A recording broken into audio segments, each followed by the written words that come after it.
Okay, so here we're entering into 1808.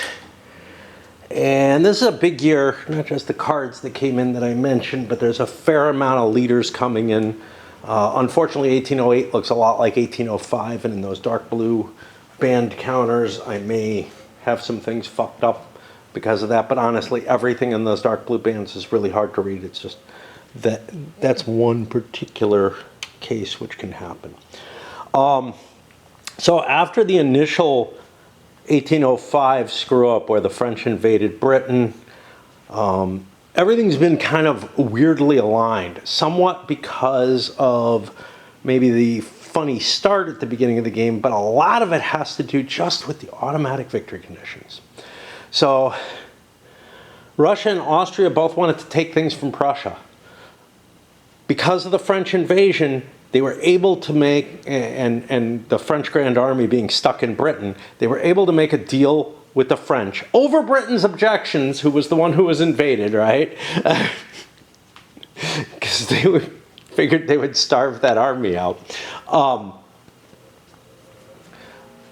In order to carve up pieces of Prussia.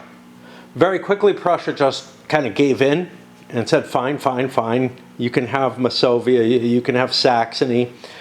And then Austria, Russia, and Britain worked together to start slamming France. All this time, Spain has been left out of the alliance because they refused to make the peace, and France controls the bloc, the empire bloc. So anyway, Spain is separately at war with England. France is at war with Britain, Russia, and Austria. Turkey has gotten itself into a war with Spain in the last year in order to take Algiers. This war is going to end because of Turkish instability, and Morocco will still be Spanish. But then I can go and get Morocco as well. Set up the Ottoman Empire. Or I could reallocate my forces up and try to attack Russia, where I have to take essentially Odessa and Kiev. But I need both to win the game, and I'd rather set up the Ottoman Empire. You know, you could say, hey, Turkey kind of maybe shouldn't have declared war this turn. Look, they got away with Algiers. It didn't really hurt them. They would have their troops located here for a second shot at it. Spain can't really defend their North African possessions.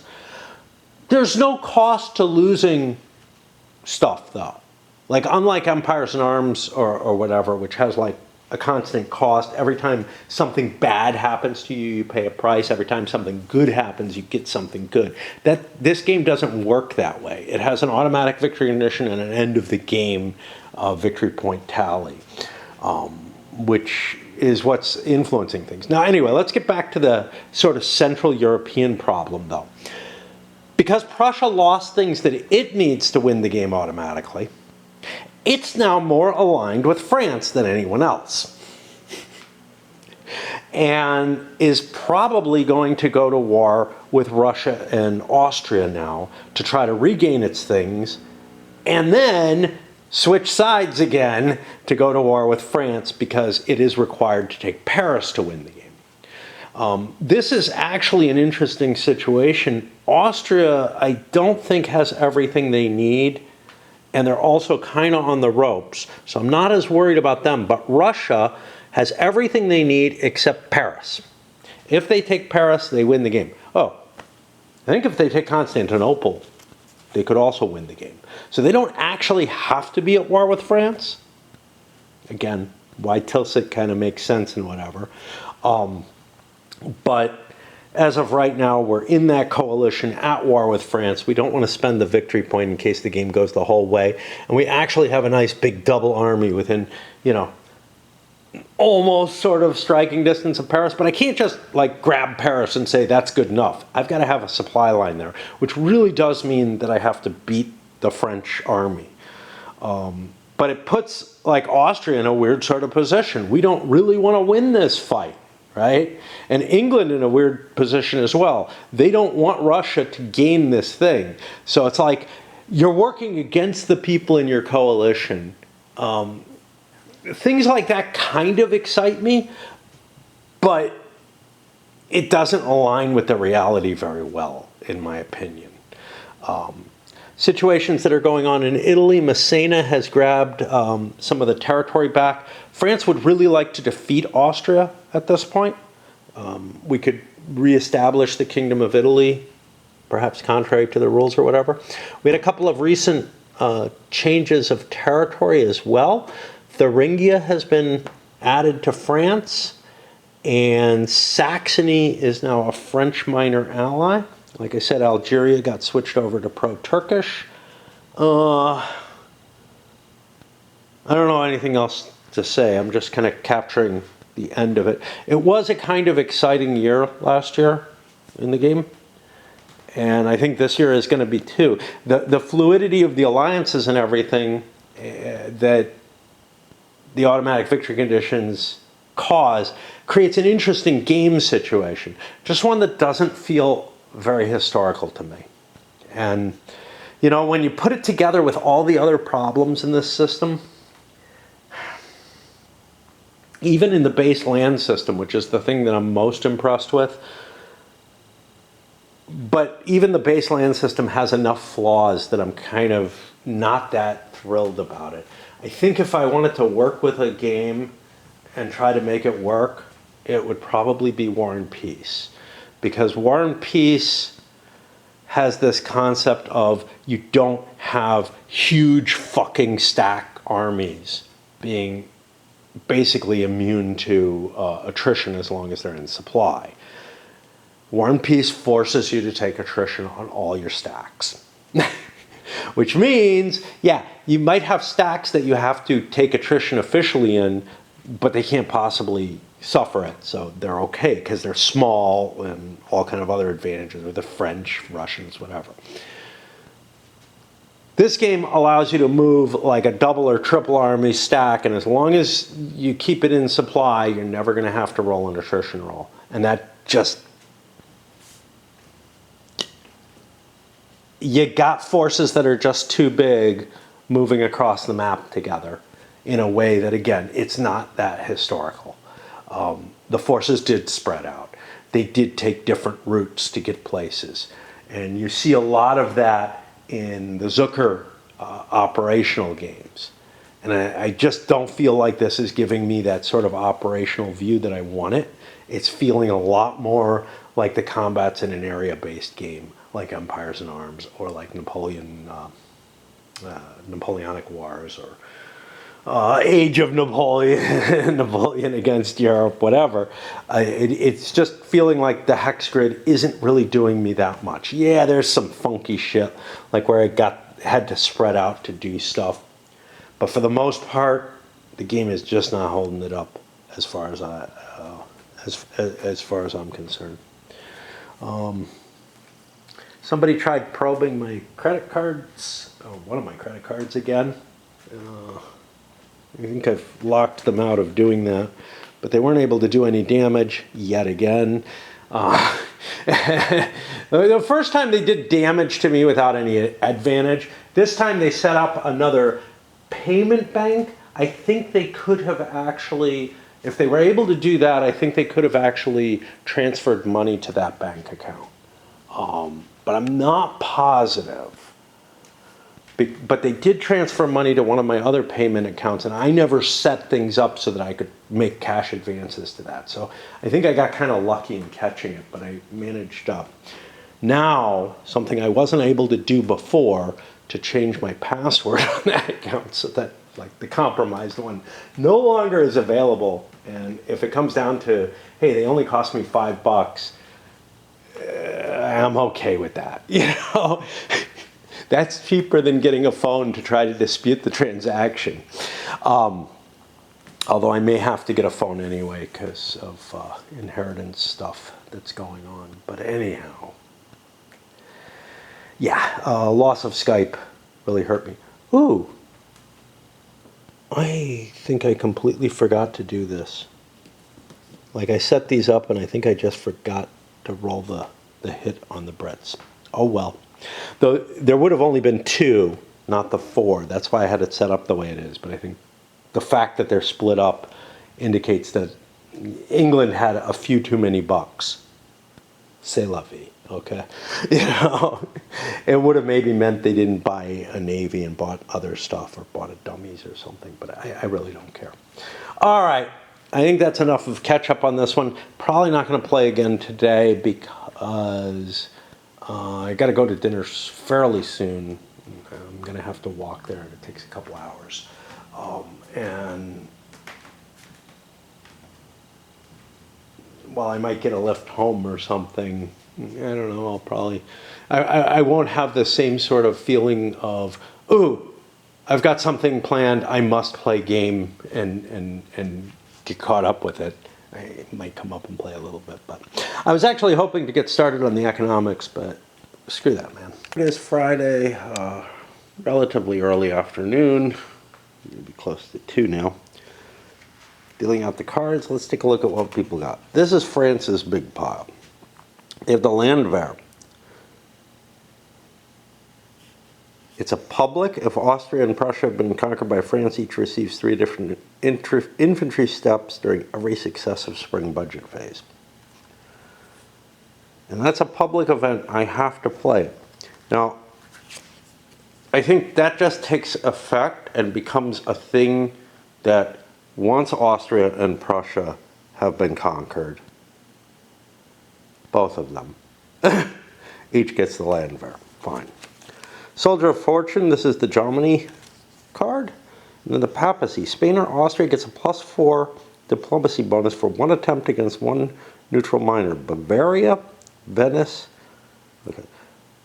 This is kind of weird because this is 1814. Venice being a minor, they wouldn't be able to be restored. Well, they would be able to be restored. They wouldn't have troops, so never mind. Under one interpretation. Bavaria, Venice, Piedmont, Lombardy, Tuscany, Naples, Papacy, Portugal, Malta, Baden, Württemberg, Palatinate.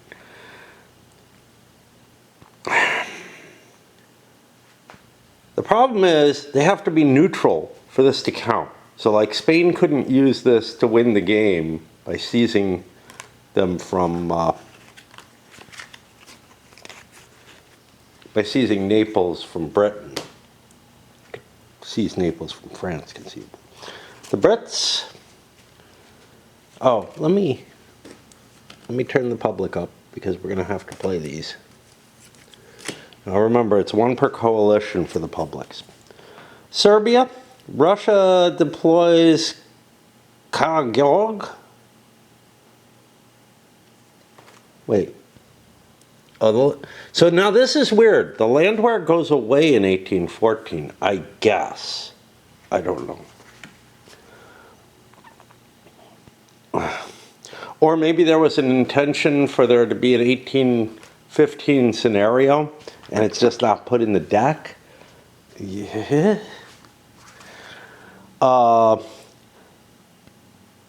And the Serbian combat units within Serbia, which becomes friendly to them. The Turkish player's Serbian corps is removed from the game. This would be very, very useful to Russia. And the Brits are going to have to play that. This obviously is going to become useful to the Prussians. I'm going to flip the others that go to the very, well, let's just see. Forage. I don't know what it does, but General Elba's Bridge. Awesome. But it's only the movement penalties. They would still have to face any combat penalties crossing it. Go with the Turks. Saragossa. This is a cost to somebody. Yeah, this is one that's really unlikely for me to remember. So it's after the fall of a fortress in Spain or Portugal, the conqueror must lose an extra infantry step. Turkey has this card. Now they could sell it or something like that. But, and they might. But if they don't, the idea of Turkey remembering that, like, yeah, somebody invading, you know, Spain that I want to hurt gets hit by one just seems hard. Schulmeister. The French player is given a +6 siege roll benefit in one attempt. Cannot be used against a level 3. Okay. For the most part, these feel like they don't add much to the game, except for the absolute scripting ones. And a winter campaign, which we've seen before for the Russians, nasty, nasty, nasty. But that could be useful if the Russians want to push into Paris. Now, when do they have to play this? Only during the initiative phase. So the key there is, I don't know. Like, if I know I want all the chits coming out, I can play it. But if I don't know that, I just don't know. You know? It's like, ouch. Okay. The Landfire one, I don't have to do much about. But I do want to keep it face up somewhere to remind me in case I ever pay attention to it. The Serbian one, here's the big thing. The Turkish player Serbia Corps is removed from the game. Removed from the game usually has a certain meaning, but again, it's kind of lost that meaning in this game because of the way miners and maybe the created states come out. They also say removed from the game. But here's the difference. There's a way of reestablishing miners.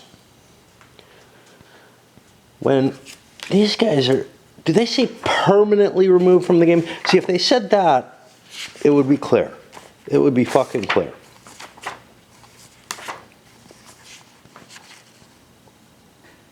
No, are removed from the game, which is the same phrasing.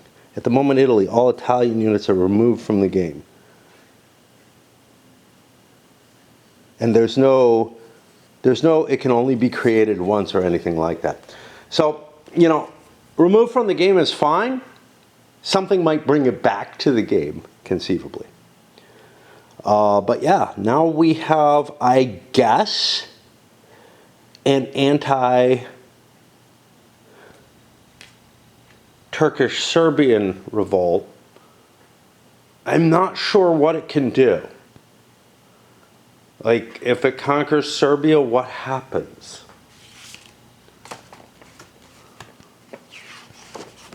There's no Serbia in there because that's the wrong thing. There's no Serbia here, is there? There's no Serbia here. There's no special minors or anything. So like Dalmatia has its own special rule, but that's not due to revolt either. That's if the French take it. There's nothing special about the Serbians being able to create their own country. And there's nothing that'll make them into a minor or whatever. So I guess they're just a potentially, you know, this is a potential distraction and a way of conquering.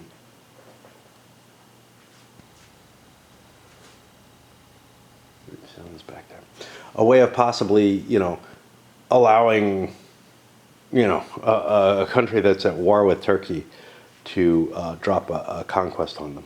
Going on out there, there's people from the park doing work on the little trail behind my house. And more importantly, I think, removing invasive species. Okay, so I placed this leader, was able to find him. He's pretty good. And the Serbian Corps, which is okay, you know, it's high quality. And because they're able to conquer Belgrade from it, I put a Spanish marker there. This isn't spelled out in the game, of course, because nothing is. But, you know, the Spanish are at war with the Turks. Let's give them control. I don't know what happens when Spain, you know, if Spain and Turkey stop being at war. I don't know anything about this. Like, these cards are not that well described, and there's not a lot of There's not a lot of information on them. Nailing these things down is kind of like trying to nail down stuff, all the shit that's happening in Magic Realm, right?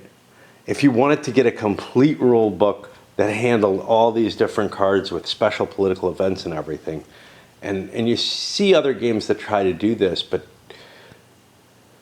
I think you'd end up with a fucking huge rule book, basically. Or else those cards would have to have so much more information on them than they currently do. And this is a problem we saw with some of the other CDGs that try to put too much big shit into too many cards. You can get away with one or two cards that have a massive effect where, hey, look, maybe it needs to have a column of rules to support it. But you start putting too many like that in, and either you end up with a big compendium of special cases, or you end up with incomplete rules. You got incomplete rules here. And that's not a shock, because even the simple stuff, you have incomplete rules in this game. I gotta look up the Turkish instability. I'll be back. I'm not sure when it takes effect. So I worked with, they completed the Spanish production. They built their siege engineers this term. I did worry about, oh look, Portugal's invaded. Did they get their militia or something? I don't think so.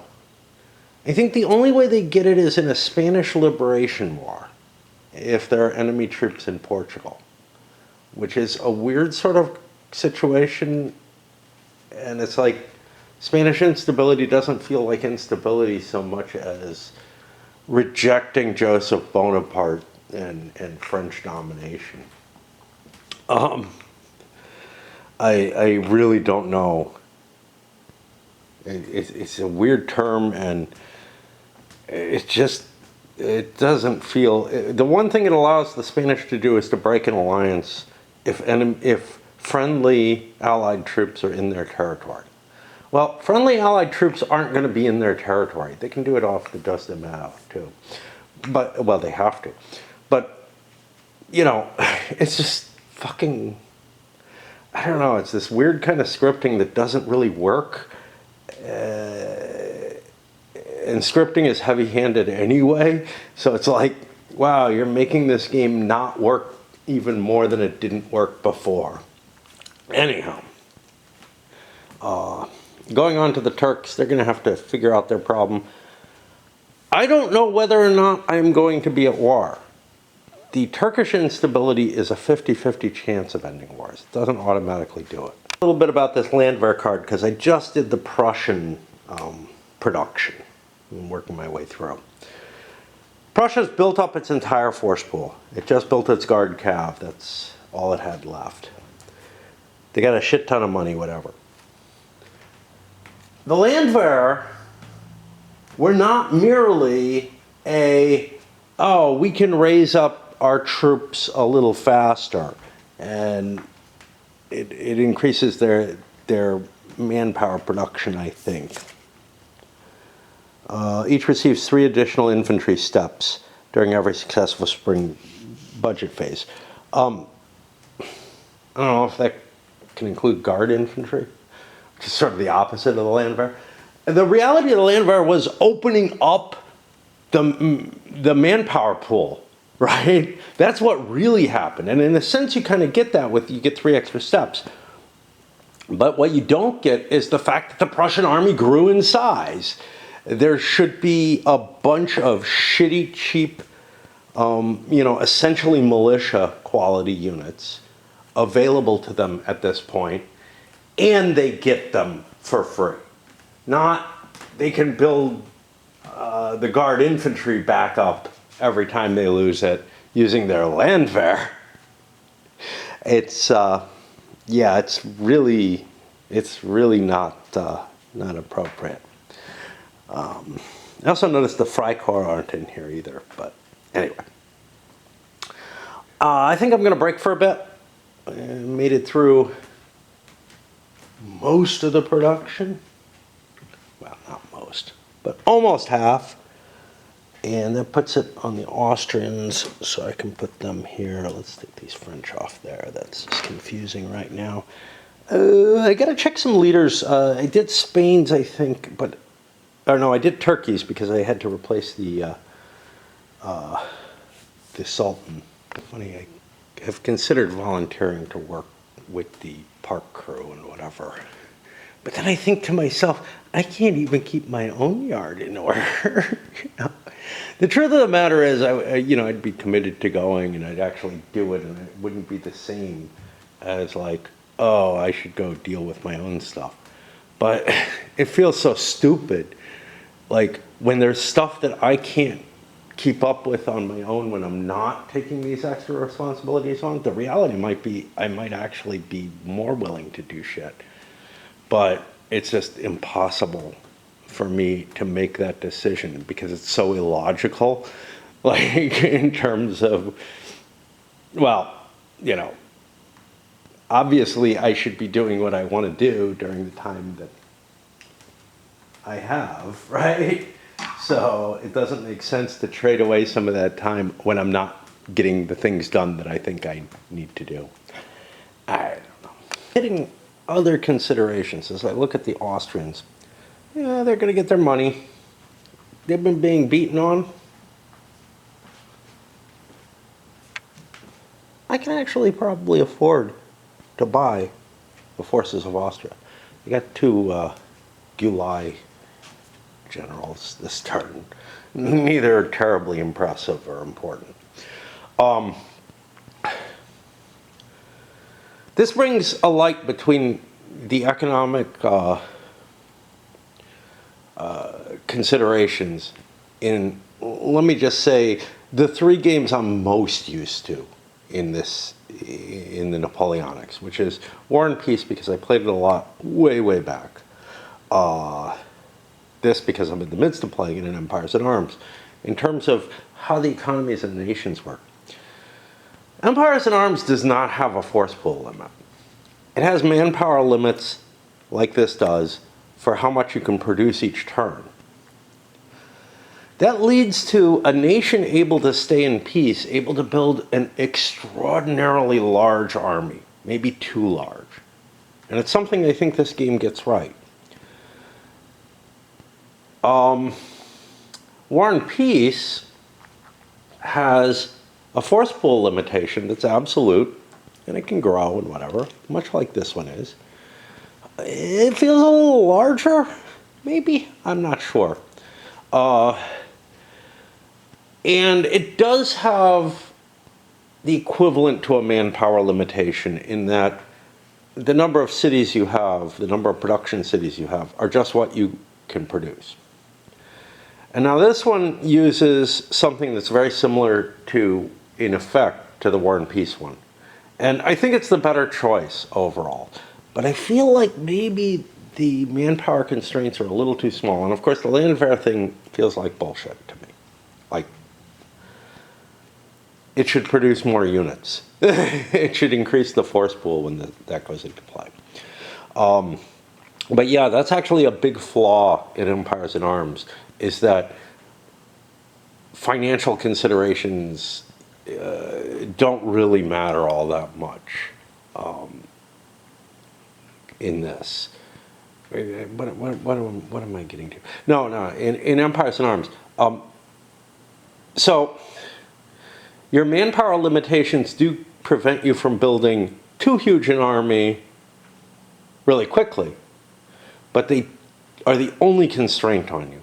So you can actually build up a humongous force of reserves and whatnot that maybe to me feels ahistorical. But what the force pool limitation does is it really kind of puts a bit of a stymie on what Britain can actually do for you. For example, Austria doesn't need British money at all. So British money becomes less of a boon than it is in Empires and Arms. Now, in War and Peace, the British economic assistance is much weirder because they actually lend full production from their city, which includes the manpower in there. So Britain can't afford to give as much in that. In this, they can afford to give maybe, although building up their navy seems pretty important to me. In Empires in Arms, they can absolutely afford to build, but and it's a powerful tool in that game. But the key there is the nations don't have enough money to field their armies, at least some of them.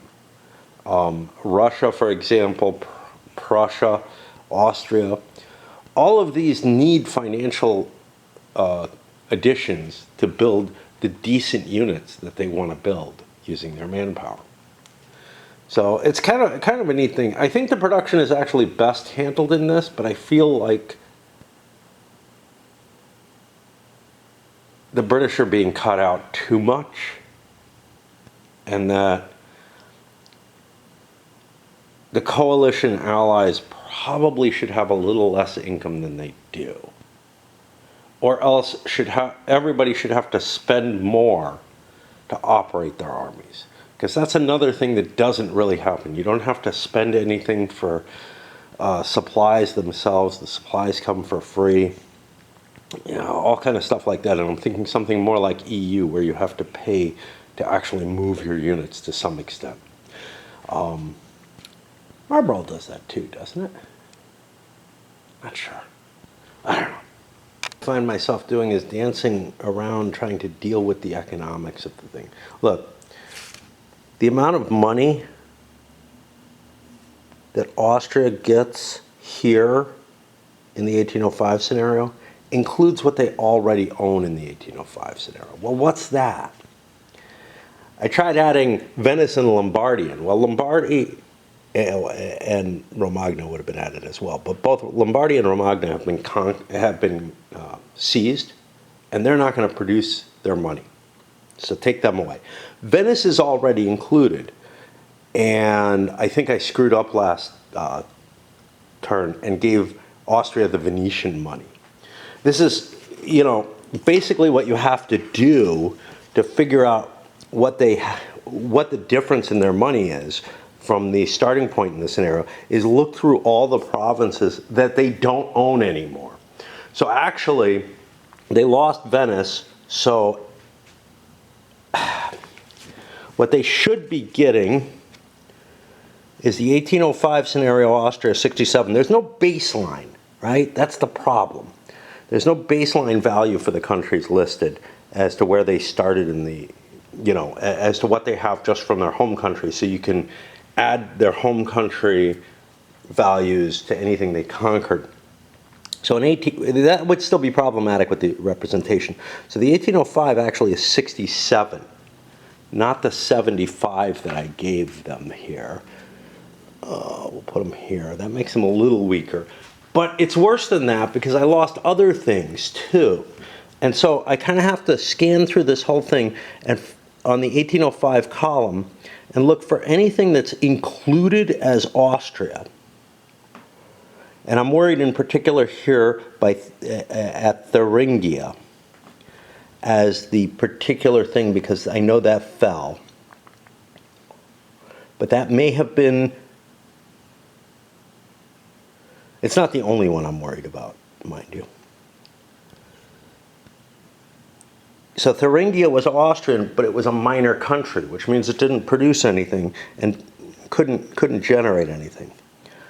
So I think this is actually correct at this point, but I know I gave Austria too much money, which of course, that's money that the English didn't have to spend, going back to the previous point, to facilitate the Austrians. And it's just such a hard thing to get into the pattern that's correct to handle these things. But it's not just money, it's manpower as well. But again, Venice is already included in Austria's holdings, so they don't have like a baseline value that I can look at. Empires in Arms puts a nice baseline value on them. The mechanisms in War and Peace handle this perfectly fine because it's just the ownership of the production cities. But yeah, when I say coming up with the mechanisms, I mean, look, I have to look here and come up with, okay, the 1805 scenario, Austria gets 62 and 5. Then, like you saw, look up for, you know, did Thuringia count that they lost that? It would be much, much more useful to have the baseline without Venice. Now, the problem is, I can't even look at another year to see that. So, you know, 1809, they've lost Venice by then. But they've lost other things as well that are part of their home country, like Tyrol. So their 52 and 2 is not right either. You know, and again, also the manpower has to be accounted for in this whole calculation. And it's just kind of a nightmare, to tell you the truth. Why the economic phase, even though it's not very heavyweight, has enough annoyance in it. A very simple line that just showed national values only would help tremendously. And the further and further I go from 1805, the worse it's going to get. Because more and more things might shift in ways that are unexpected, etc. And if I had that baseline, what Austria as a home country is worth, period, the end, then I can take provinces within that away from them. Now, they don't actually have a value. What they have is they're either worth $1 or $2, and they don't have a manpower component to them, which again, it's just screwed up. Empires in Arms handle, and War and Peace both handle this better. War and Peace handles it through the production cities. It's a little abstract and whatever, but it gives you centers that once you take them, that country no longer can produce troops, and maybe your country can produce from them, depending on the status. Empires in Arms, every single province has its own money and manpower added. And there's a baseline for the home country.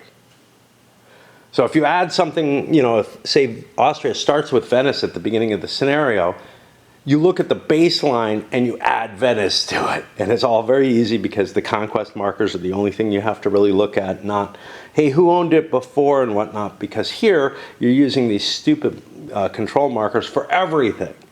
I want to cut on something else here. Prussia has a very low manpower production in this, but not stupidly low, I guess. I don't know. I don't know how it feels so far, because Prussia's not really been involved in a war. In Empires in Arms, that's Prussia's big limitation, is they actually have a big army, but they can't rebuild it. And it may actually be too extreme in Empires in Arms and maybe better represented here. I'm not sure.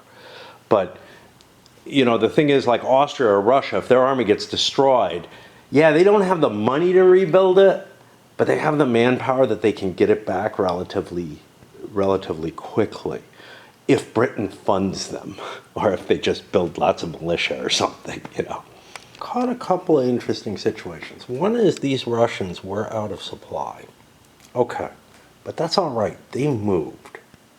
They moved into that out of supply situation, and I have an opportunity to try to reestablish their supply in the spring turn, so they don't suffer the winter out of supply.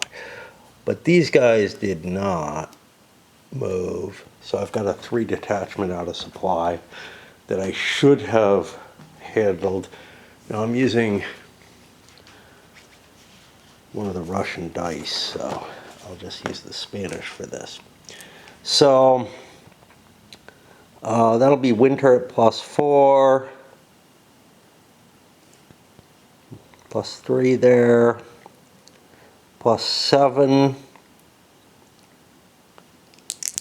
+6.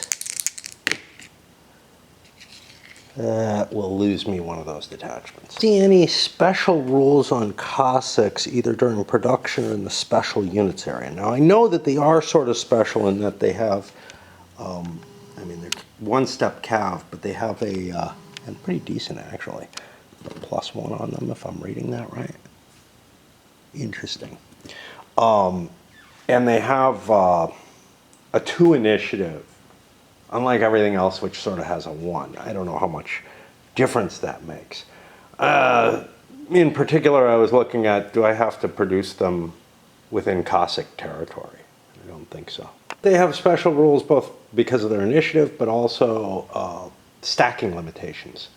They can be stacked with like 1 cav, I think with a cav commander or something like that. I don't remember the fucking rules for them. One reason I haven't moved my Cossacks before, and I'm really not sure. Here we go. Here we got special rules on Cossacks here. Initiative of 2 or more. A combat modifier only in winter. Okay, that's important to know. They can move and fight without a leader. When a cav leader is present, 2 Cossacks can stack together, or 1 Cossack and a cav corps. I'm a little weirded out about that because maybe there are no... So, is that a 1-star cav leader?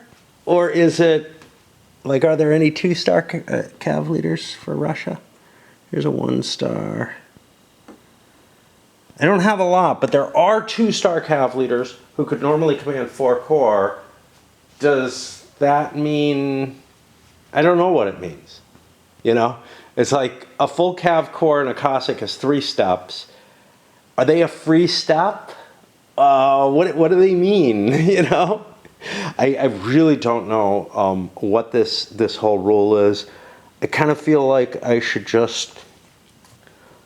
And then here, Cossack units can never be part of armies except when stacked with a cav corps with a cav leader present, which is kind of like, okay, so I guess I can incorporate.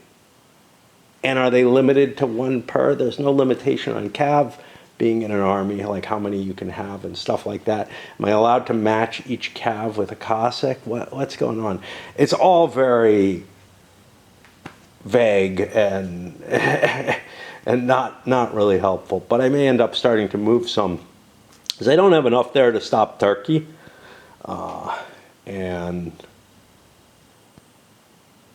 but I'm pretty sure I can't stack a couple of them together without a cav leader, and I don't have one. So I mean, yes, the Russian cav leaders are more limited, but you can have multinational forces, and I kind of don't feel like I should be able to just tack it Cossack in with normal stacking, you know, as an additional stack strength point. It's all so fucking fuzzy in my mind. Like, there's just not enough rules on this to explain it. So I don't know what to do. I think I've placed all my units for Russia. I have a shit ton of money, which may mean it's a time... First of all, I could build engineers. But because my armies are out of supply, I can't reinforce them at all. Which means I could build a new army, maybe up here, and get some additional steps into play that way, closer to the field, and more importantly, get some supply wagons up there. All that means is Alexander takes the field. Really just a backup unit, but he's not far from the front lines, so it's kind of a risky position. He doesn't have, you know, much force. He's just reinforcing whoever was there before. The French deployment, this is kind of interesting. It's sort of the opposite of the problem of La Grande Guerre. Not to brush against the light bulb. And Balance of Power, the World War I games, where forces are just constantly getting degraded too much. The mechanisms in this game don't really force or encourage you to wipe out your armies. At least not me. So I'm not like dredging the bottom of the, you know, I'm dredging the bottom of the barrel in terms of quality of troops is all.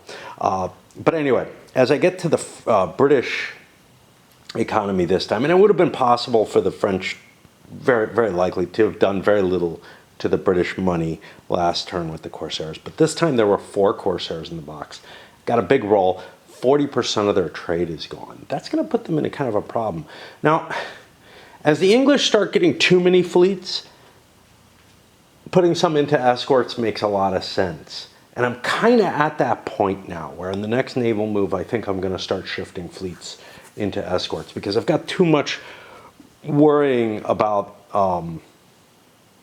what few French fleets there are. Another major thing, the seizure of Holland was important because Amsterdam is, I believe, the place where the optional rule. No, it's Antwerp.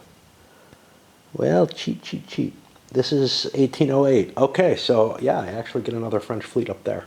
Another really shitty thing is trade is evaluated the same way as the miners are, etc., which means I have to remember where the miners were allied back in 1805, right? Now, to some extent that might be easy, but I just have to remember which ones the French had. Well, no, the Spanish didn't have any. Just to try to figure out what kind of trade do the Brits have.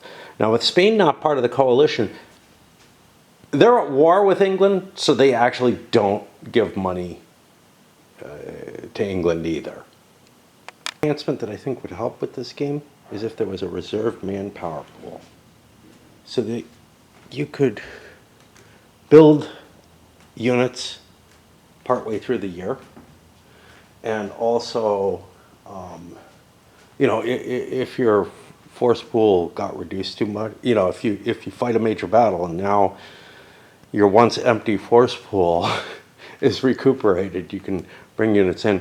But also it would rationalize the way that fortifications are supposed to cost combat unit steps, but can't, like, after the spring turn, because you no longer have manpower kicking around. If they didn't have a combat unit, I'd be fine if that chart didn't give them a combat unit cost, because then you could recover them during the spring just fine. You wouldn't have any kind of weird feelings of, wait a minute, I'm kind of cheating here, am I not? It's fine that I can use detachments to fill a slot in a fortress, but it does make sense that the fortresses have very small garrisons, and that the big deal there is the money cost, which is, again, less than the cost of a regular unit, which they essentially are, but indicates more that you're looking at repairs of the defenses, putting new cannon in, shit like that, more than you are looking at putting whatever a detachment is, which is essentially a half corps worth of troops, which seems like a lot to put in a garrison, right? So I don't even feel like the combat unit cost makes any sense on the garrisons. But on the other hand, it is some troops, so like maybe 0.1 combat unit or whatever, but like, okay, I'm fine with abstracting that away. The way that things could be handled more easily is some kind of spreadsheet that you handle, what the national economies are, that kind of reproduces this, so you can keep track of it over time. I could create such a thing, there's no question. It's just would have been helpful to throw in the game. Would be an extra sheet of paper you could photocopy is all. My way of coping with this, with the British trade, is I'm looking at their 42 base, I think about it, and I say, okay, Spain and France are both still at war with me. I'm in the same position as I was then. So then I start looking through here at 1805. It actually really doesn't matter, but it's helpful to see it here. And the first one I hit is Algeria, which has a +1. I have to worry about things that have a plus on them. Algeria is now Turkish, so I still get that, so I don't make a modification. I keep going down, Denmark's fine.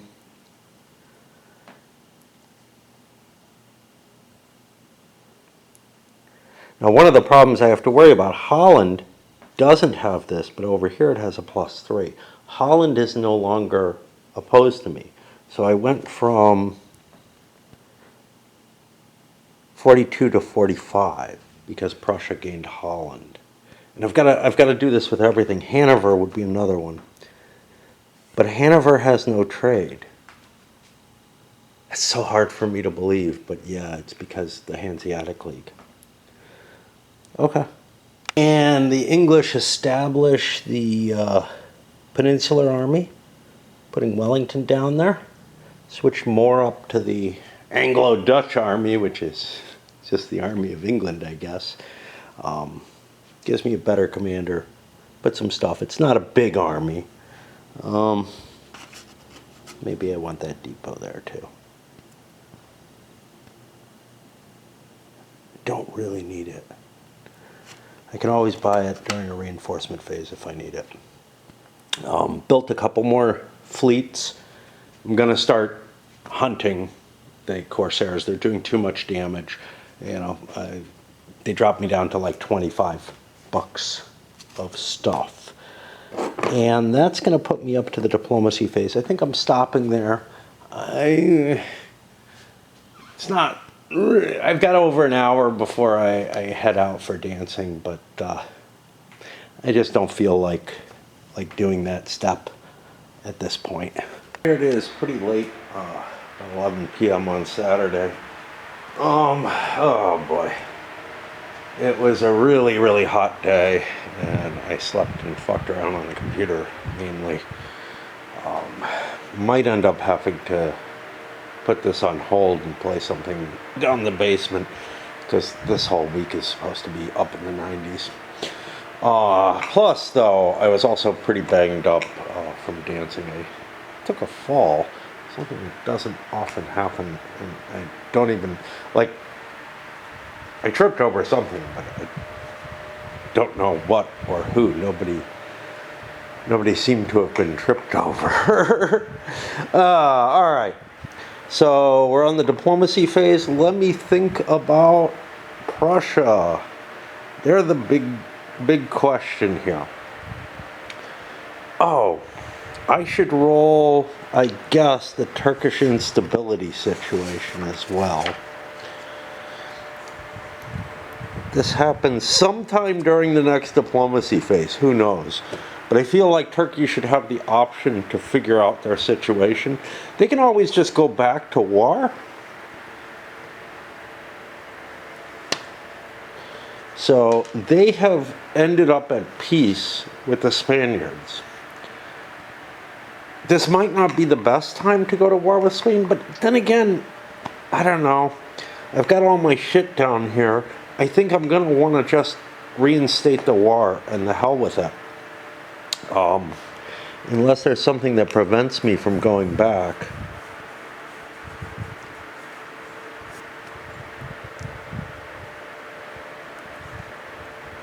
Okay. Anyway, yeah, I think I'm going to do that because if I've got to maintain these forces down here to do the invasion and get Morocco back, I've gotta be back at war. I do have the problem of Serbia right now, but I feel like the big question is Prussia going to war with Russia, and yeah, they're going to. But they're not going to join the French coalition. I can't see the reason that I'd want to join a coalition with France, and France would probably let me, is so that France has to pay a victory point to go to war with me after we defeat Austria and Russia. The reason I wouldn't want to is that after Austria and Russia, well, after Russia's beaten up and I get, well, actually both, right? Saxony switched sides to France? It looks like they should have.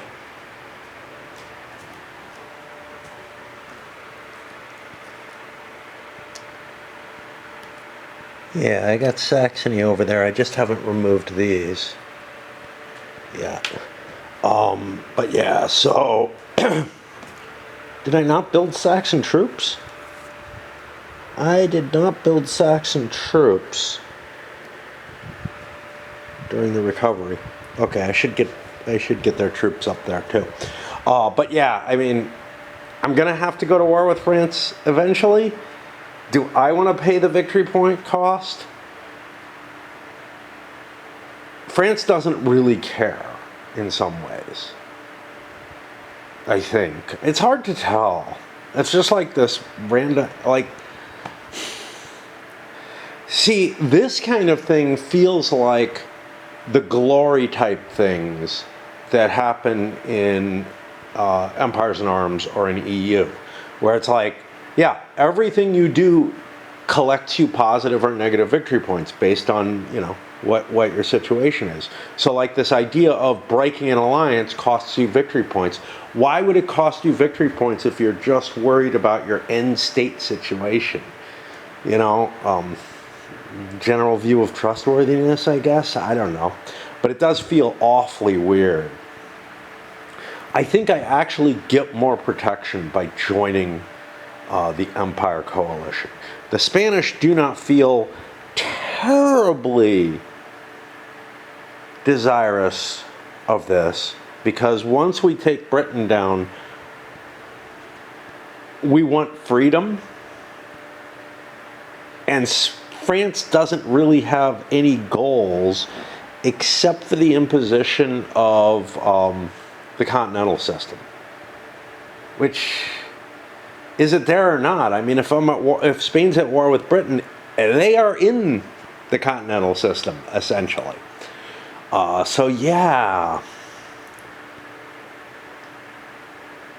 Okay. I'm having Prussia join the coalition just for that added safety, I guess. They won't attack France unless they feel like they've got a shot at the victory by doing this. Again, the motivations in this game are made really, really weird in a way that I don't feel happens. Certainly not in Empires in Arms or Napoleonic Wars or whatever.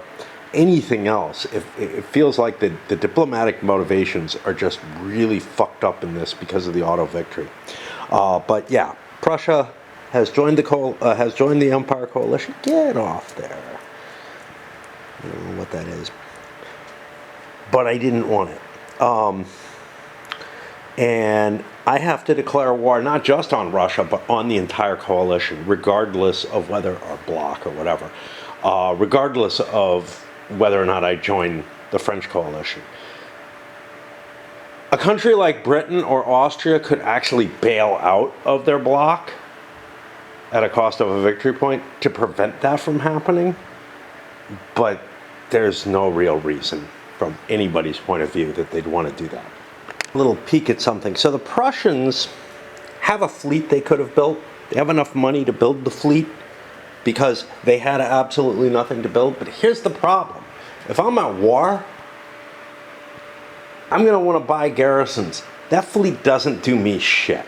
It really doesn't. And spending 20 bucks on a fleet would get me to where I can only buy one garrison, whereas instead I've got tons and tons of them available to me now. So, yeah. Relying on the order of play here, Prussia managed to get Denmark as an ally, which puts them possibly able to fight against the Swedes, but the Swedes have a larger force, so that's probably not going to go very well. But I can at least defend Copenhagen. It was the only remaining miner out there.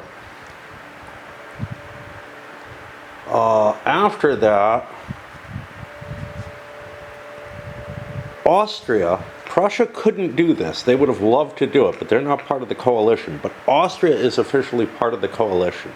They are actually allied with Britain, therefore they can do this. Was able to take Saxony away from the French. So now it's a neutral. And that gives Russia a shot, and they took a crack at it, didn't get it.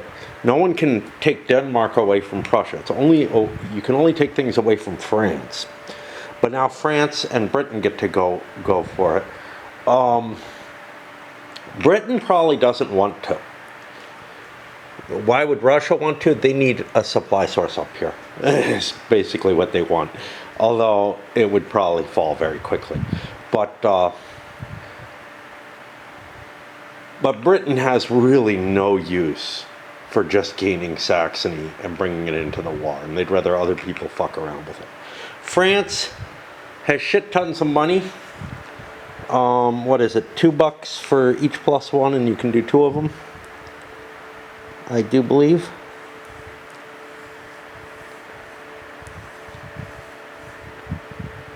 I think that works with everything, even major powers. I can take an extra embassy for 4. Okay.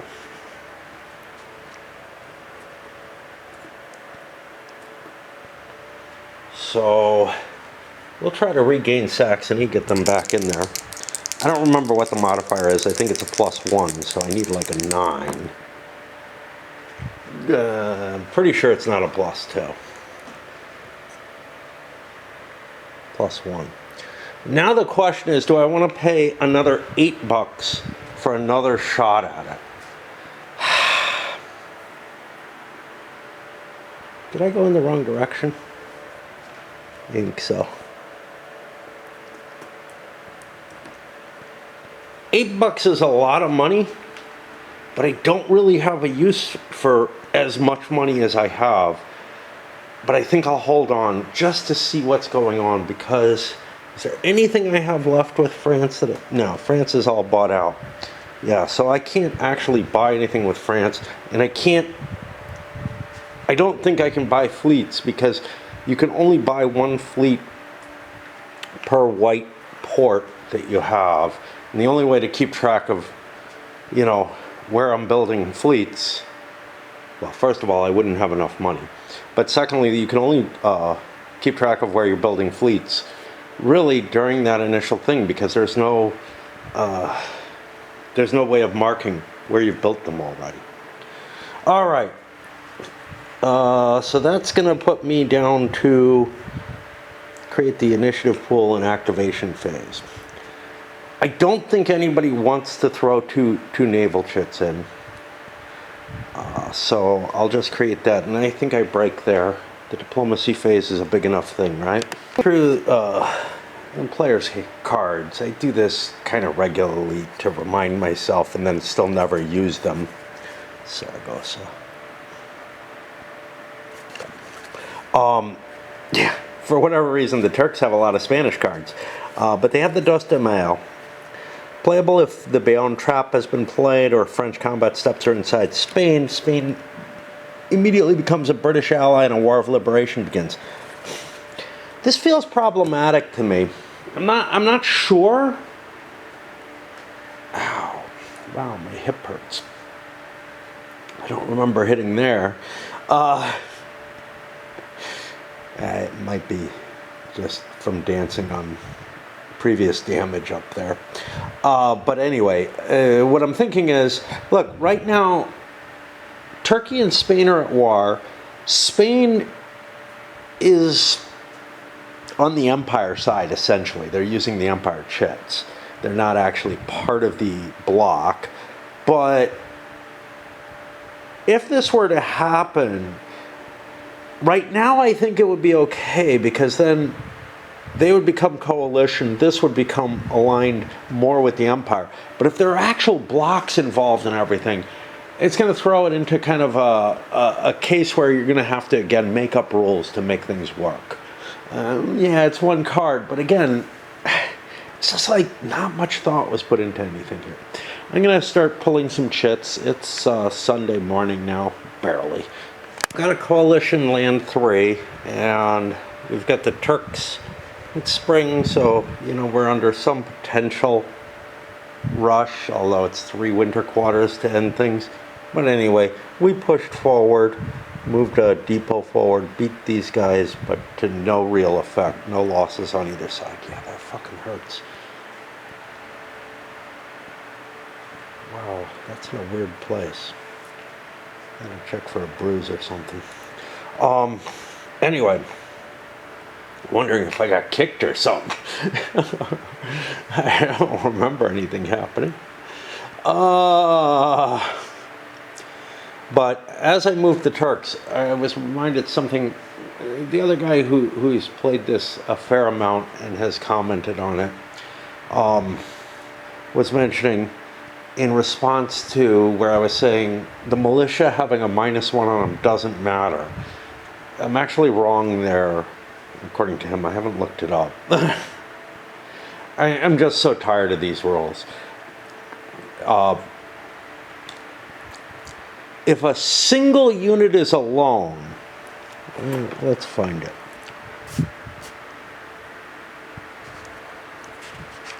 He says you have to use the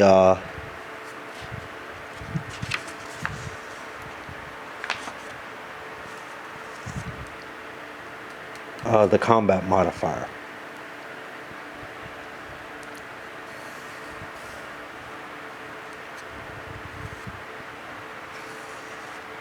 Now I'm not even finding the combat modifier thing.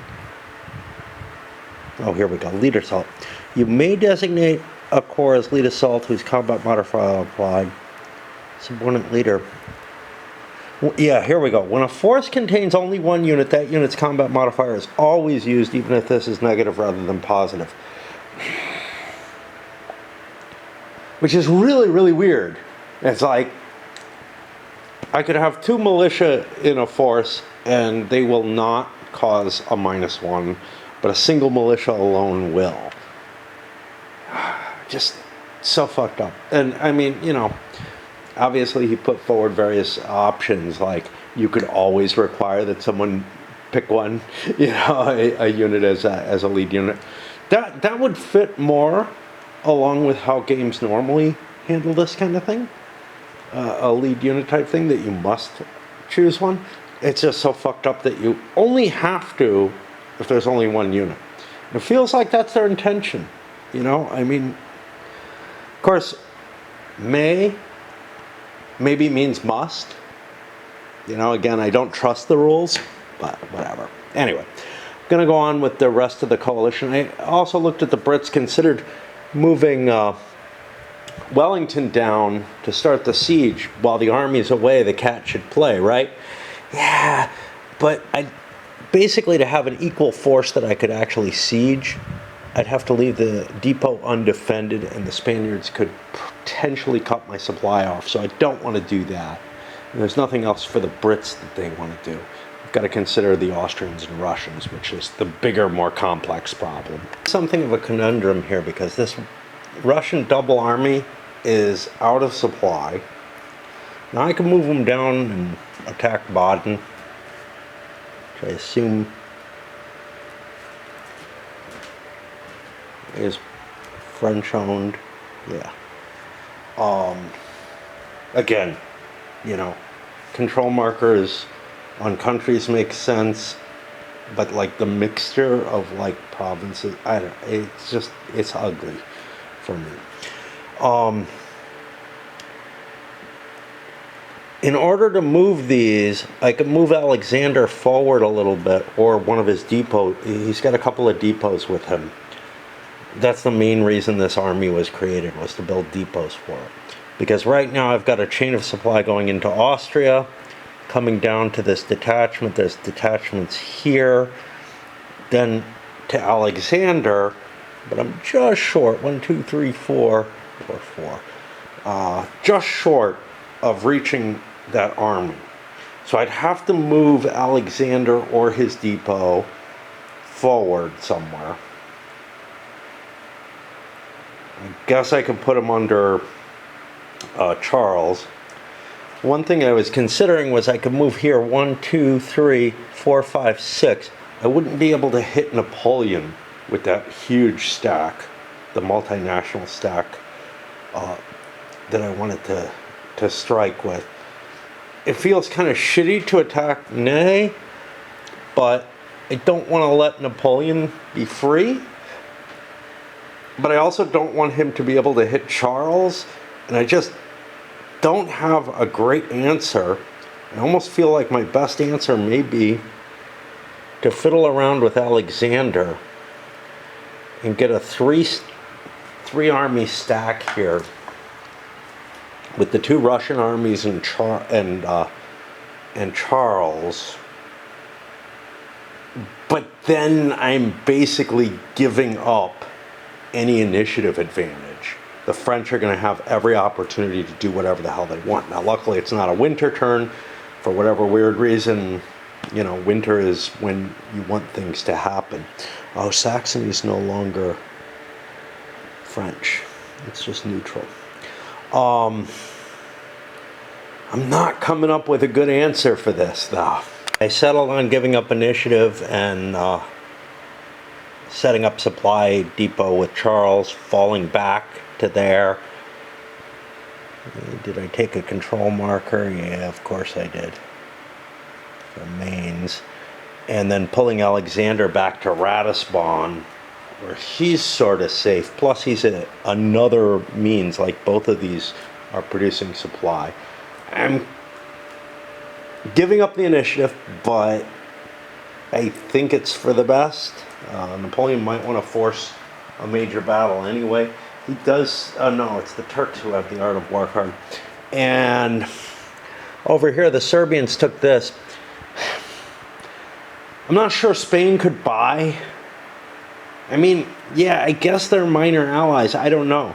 I don't know if Spain could fund a Serbian fortification there, but they don't have enough money to rebuild fortifications, and I don't want to give up strength points. So I just took whatever this is.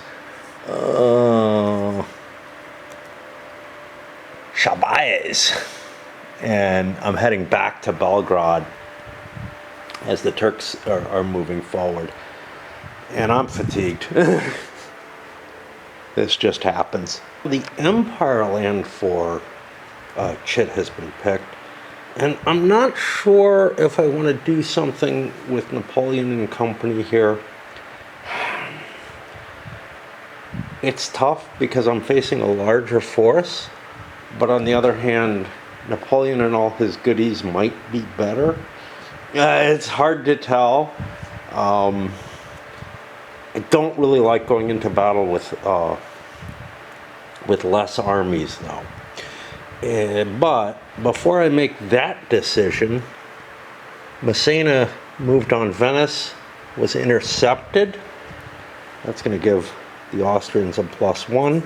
This is a major battle, the 2 armies of Italy. Let's take a look at the Austrians first.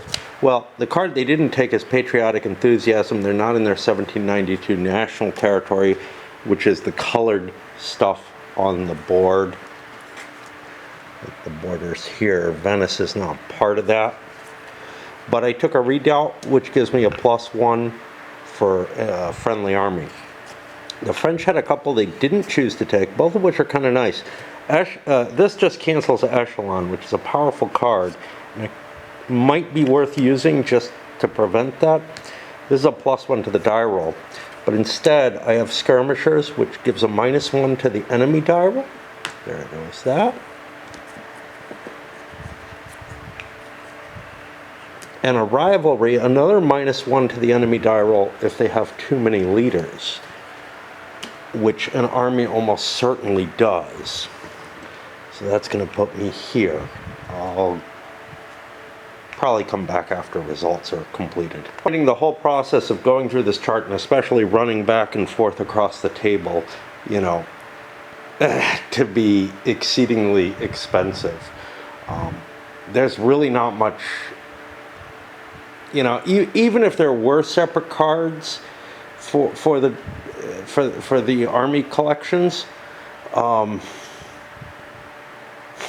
I mean, I'd have to move them into place to be able to reach them both. That's just a playing solo issue rather than anything else, I guess. And Massena ended up routing John, demoralizing him. It caused 3 more steps of losses. He's active, so he can actually... the hell is this thing doing down here? He can actually take his, you know, the next chance he gets to activate in order to recover from that, for good or ill. It's in a mountain pass, at least there's that. And then Massena also managed to capture Venice.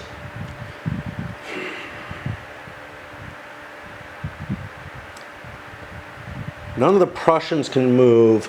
I can't coordinate these forces, but honestly, I can't reach even if I could. I don't know if there's a river across there, but even if there's not, 2, 4, 5, 6 to pick up the army, that's not going to work. 1, they have engineers with them, so 2, 3, 4, but again 5, 6. It's not going to be able to reach. Do I want to? I can't just bring these into play. So there's a lot of interesting questions as to what I might or might not want to do. But in terms of 4-point leaders, the only ones I have are left are Ney, who I don't really want to move right now. I want to see what kind of happens, and Napoleon. So I think I'm going to pause there. I'm just not in the mood to play. The heat, and I'm feeling a little ill as well. Just, I don't know. Probably from the heat. Around midday. I'm kind of reverting to what is my normal sleep schedule, which isn't really cool. Like, up until about 10 in the morning, up here is not too bad, although that window does heat things up a lot. It's not terrible right now yet. And it isn't, and it does stay warm up here rather late. So I don't know. Maybe this isn't that horrible. But it's just like, yeah, I'm not necessarily awake during the coolest hours only. Yeah, because I'm going to be awake for several hours, basically from now as it starts getting warmer and warmer. Anyway, I got a big Coalition 1 movement. There weren't a lot of coalition troops that I wanted to move, but I did rally Johann and reinforce the army of Italy up to full strength at this point. Just looking over to make sure.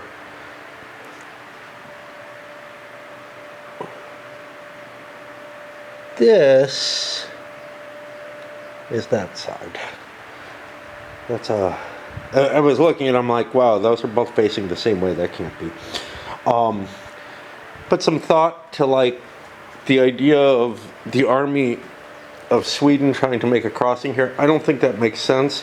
I think I'd be better off trying to land over here, take this island or something, and then try the crossing there. If I can get a fleet here in the Skagerrak or Kattegat in this game, I don't know.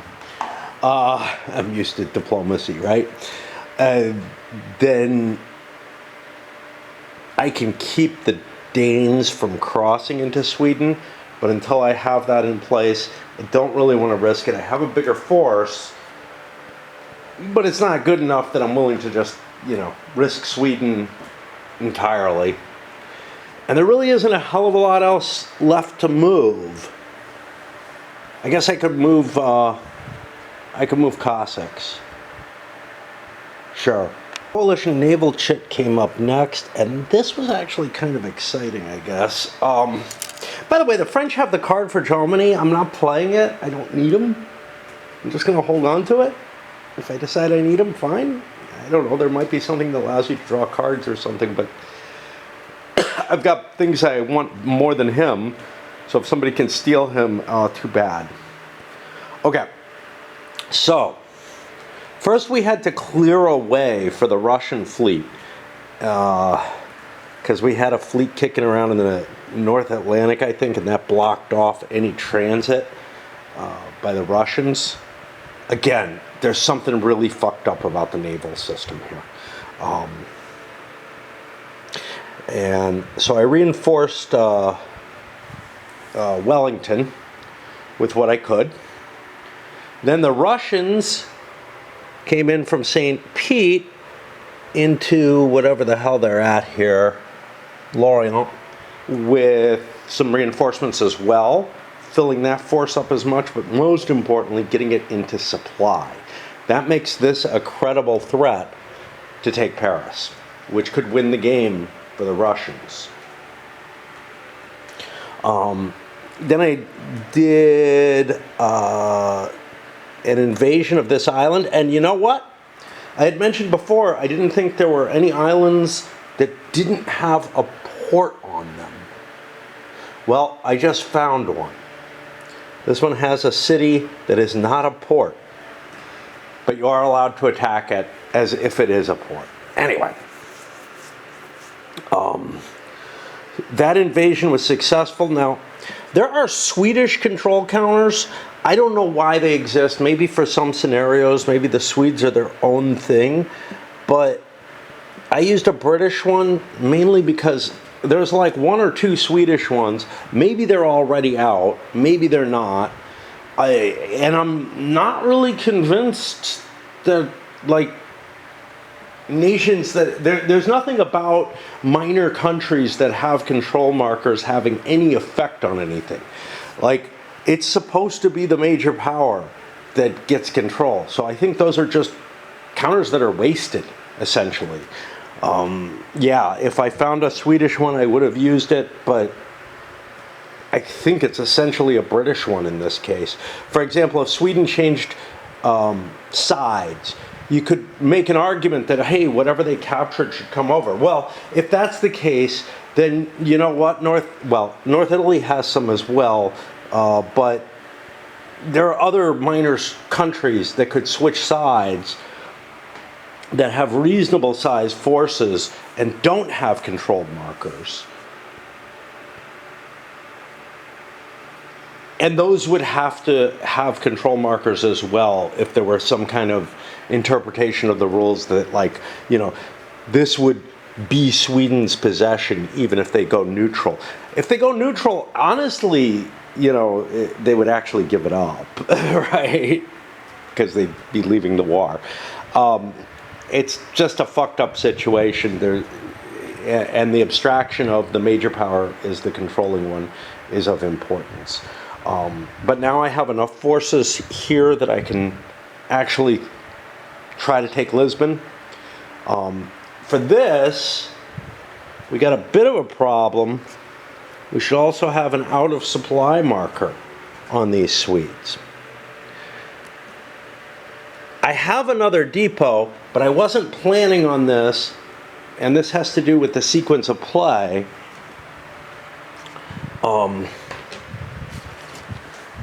Reinforcement and replacement comes before the diplomacy side of things.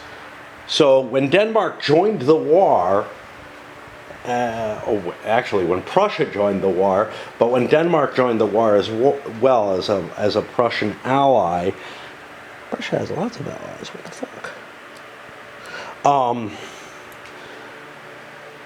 They ended up, you know, it ended up being a surprise for the Brits. So even had I planned on doing this naval invasion, maybe, I wouldn't have built this. And I hope that says something of... That says 1793, so yeah, I could build this one. The game starts in 1792. You're bringing one extra British depot in 1793. And the Brits probably can't even be at war in 1792. Well, yeah, because they have, in the 1792 scenario, they have a die roll thing. So it's like, come on, did you really need to make a date on that? Screw it, just make it the beginning of the game, you know? That one extra depot isn't going to change much at that point in the game. I'm just remembering from the revolutionary scenario. But yeah, I have a depot here that I can supply out of, but I need to get one here to supply into. Now I'm perfectly safe. The Swedish Navy is protecting me. Those Danes aren't going anywhere off Copenhagen in either direction. Whoa. Okay, there is. I didn't see this arrow here, but there is an arrow in each direction. All right, well, I also did the coalition land. I think I talked about that. Okay. I'm done for a bit.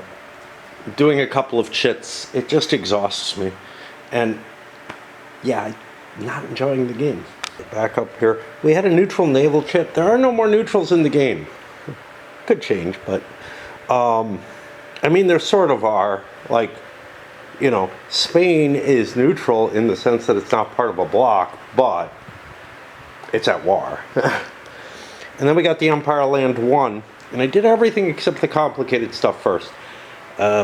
Prussians moving in towards Masovia, also making a move on Bohemia up here, which can threaten the Russian and not so much the Austrian supply lines.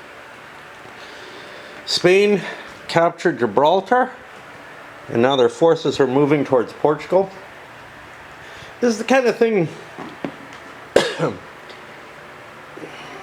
you know, Gibraltar never fell during the time Spain was at war with them. I don't even think the Spanish really laid siege to it. Apparently they entered Portugal, though, and that was something I wasn't aware of until recently, so I don't know. Maybe they tried sieging Gibraltar, but yeah, I mean, it takes a whole army to do it. And so really the choice was you go for one or the other, and Portugal's the more dangerous thing, so I guess it makes sense to lose there first. Oh, I forgot to move these guys. And there was also the possibility of like attacking Stralsund, but it's really not that dangerous. So I kind of looked at that and said, yeah, I don't know. I felt like attacks elsewhere are of more importance to the Prussians. But the big conundrum I have is still this little cluster here. There's 3 French armies there. There's a significant amount of force. I can't quite reach the Russian army with 3. Do I want to go with 2? I don't know. This is an allied army. It has three armies in it, and I just don't feel like that's a great idea. I also have to consider the risk to Paris itself coming from the west now, which is something, you know, that hadn't really been an issue before. I don't know what I'm doing yet. Little things. One I just didn't notice before. I was leaving a fleet exposed. Fuck, I've got to do a stupid little dance here where I shift one of these ships in here and then replace it with this, I guess.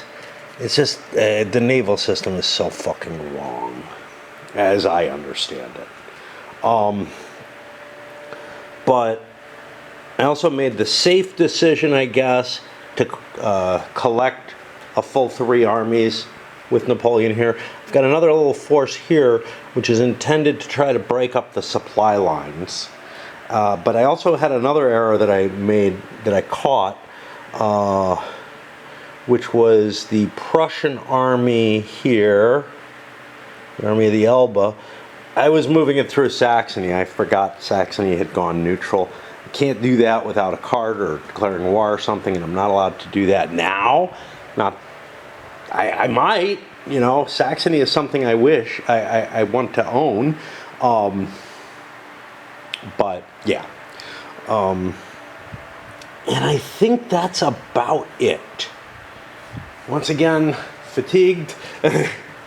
I think the turn's getting close to over, because again, I don't really like doing attrition checks, although those Cossacks back there can certainly move forward, but they can't join an army except under weird conditions, like there's Cav there, which of course there's Cav in an army, and how many Cossacks am I allowed per Cav, and what are the restrictions? They're not well defined. But yeah. It feels like most of the major operations have taken place. Coalition still has this to move forward and start moving towards Paris. If they happen to just beat the wonderful Joseph Bonaparte, who's in command there, and I need him in command because I don't have another 3-star leader, right? I could strip somebody out and put a 2-star, I guess, in. So like Ney, no, he's only got a 12-size army command. I'm wondering if there are any 2-stars who can command 16. Right now, Massena has too big, or he has extra capacity because the army of Italy's gotten beaten up a little bit. He's actually a weaker army than John. And last battle was a close battle. They were within, their modifiers weren't far apart. So now I'd actually probably be behind in modifiers. So I don't particularly want to attack him. He might want to attack me, but he used his activation. Oh, you know what I should do, though? Let's get those Savoy troops up there. All right. And I'm just gonna pause again. To hit budget 100 today, 99. It usually is less than that. Like whatever they put as the high, it usually doesn't make that. Unlike in Phoenix, where that seemed to be about the average of where the high would go. Here it's almost always a little less. And in addition, where I live, up on the hill, it's cooler, but up here it's not. It's 90 now, which it's pretty early for it to hit that kind of heat. Supposedly. I'm not feeling it. I don't even have the fan on right now.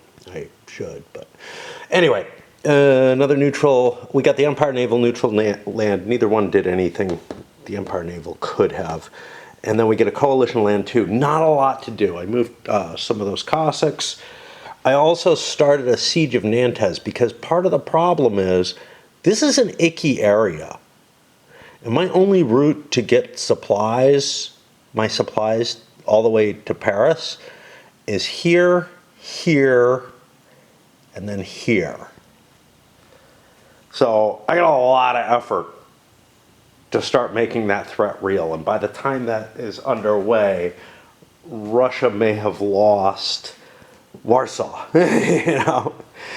because the Prussian army is moving in that direction. I really ought to be falling back with that Russian army. Concentrate on shipping troops and making the threat on France there, because I don't, but we'll see. I mean, if we defeat the Grand Army here or something, maybe we try to make the stab next turn. But Warsaw's in striking range of the Prussians, so I don't know. Doesn't seem too likely. Shit, I keep forgetting these guys. They needed to move. I just hit essentially 3 winter quarters in a row, but there was an Empire land in between those. But I forgot about these guys because they have a marker on them. And this is the thing. I don't put the out of supply on. I forget that a unit like that's out of supply. I put it on and it looks too much like these markers, and I just discount that it's out of supply. I'm going to move those because they have a chance to get into supply. I think I have to force march to do it. The Moroccans took a step loss. Now, they would have taken that step loss if they had stayed back as well. Force march is the wrong term. Extended movement. Which feels weird to me because the force march feels like adding movement points. Extending movement or something feels like it's closer to the move during, a second counter of extended. I don't know. They're essentially. It's just a matter that the different terms feel a little off to me, so I get them confused, and that's part of why I got kind of confused about other things. I really wish, I don't know what I wish it was called. But anyway, we shuffled back there, but we're down a step. That's going to mean that the Turks have to work their way forward more slowly. That's fine. We get a depot at Iran. 1, 2, 3, 4. We can get a depot there. I think I'm going to need a third depot to make it all the way back to Morocco. And I don't think I have 3 depots up here. I have those 2, and that's it. So I'm going to have to find myself another depot with the Turks, which is not easy. They're out. They're not really built for this kind of thing. Either that or do a naval invasion of Iran, which would be, of Morocco. What is that? Tangier. I should know that. If I do a naval invasion there, that obviates any need to run all the supply up there. And I don't know. Where is my supply marker? What the fuck? Do I not have a depot? Yeah, I didn't need one because I'm operating out of Tunisia. If they only have 2 depots, they can't do this by land. I mean, they could, because if I capture this with an unsupplied force, I can then set up a depot in there, but it's fucked up. It's really hard to take Morocco, apparently. Fair enough. But that's what I need to do. That is my main goal. That and defeating these fucking Serbs. Ooh. This also would have gotten a coalition move out of Salonika. Let's get him up there. I could put an activation marker, but I don't really need one. That is it. We're going to the winter sub-phase. No major powers are conquered, so I can ignore everything that's going on in terms of conquest, because nothing else matters. Did the attrition that I needed to do. We think about, did anybody win the game? No. Russia is the closest. They need Paris. That's the only thing they need. And so that will put me over here into the summer turn.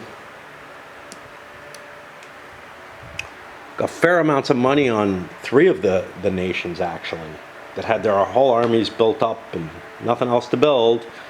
I mean, the Prussians had a boat to build, the French have boats to build, but yeah. I haven't moved anything into the escort box. The reason for that is, even though there's tons of English fleets and whatnot, I don't need to yet. But I'm liable to forget if I don't do it now. Anyway, that is, we just clean up the activation markers and we have finished this sequence. We go into summer. We're not going to see the winter quarters in there, of course. Pulled Vendôme off, who had gotten wounded or whatever, and ended up there. It's always funny. He's one of those characters that I find really intriguing because, and I don't know why, but in Zucker's games, he always rates Vendôme as a relatively good general. He's okay in this. I mean, look, a 3 initiative, a 1 army command capability, although not, he's 2 stars, so it's probably a 12 limitation. A 1 combat rating. It's okay, Of course, it's the same rating that Johan. Actually, Johan is more active with a 4. But at army level, he's a 3-1.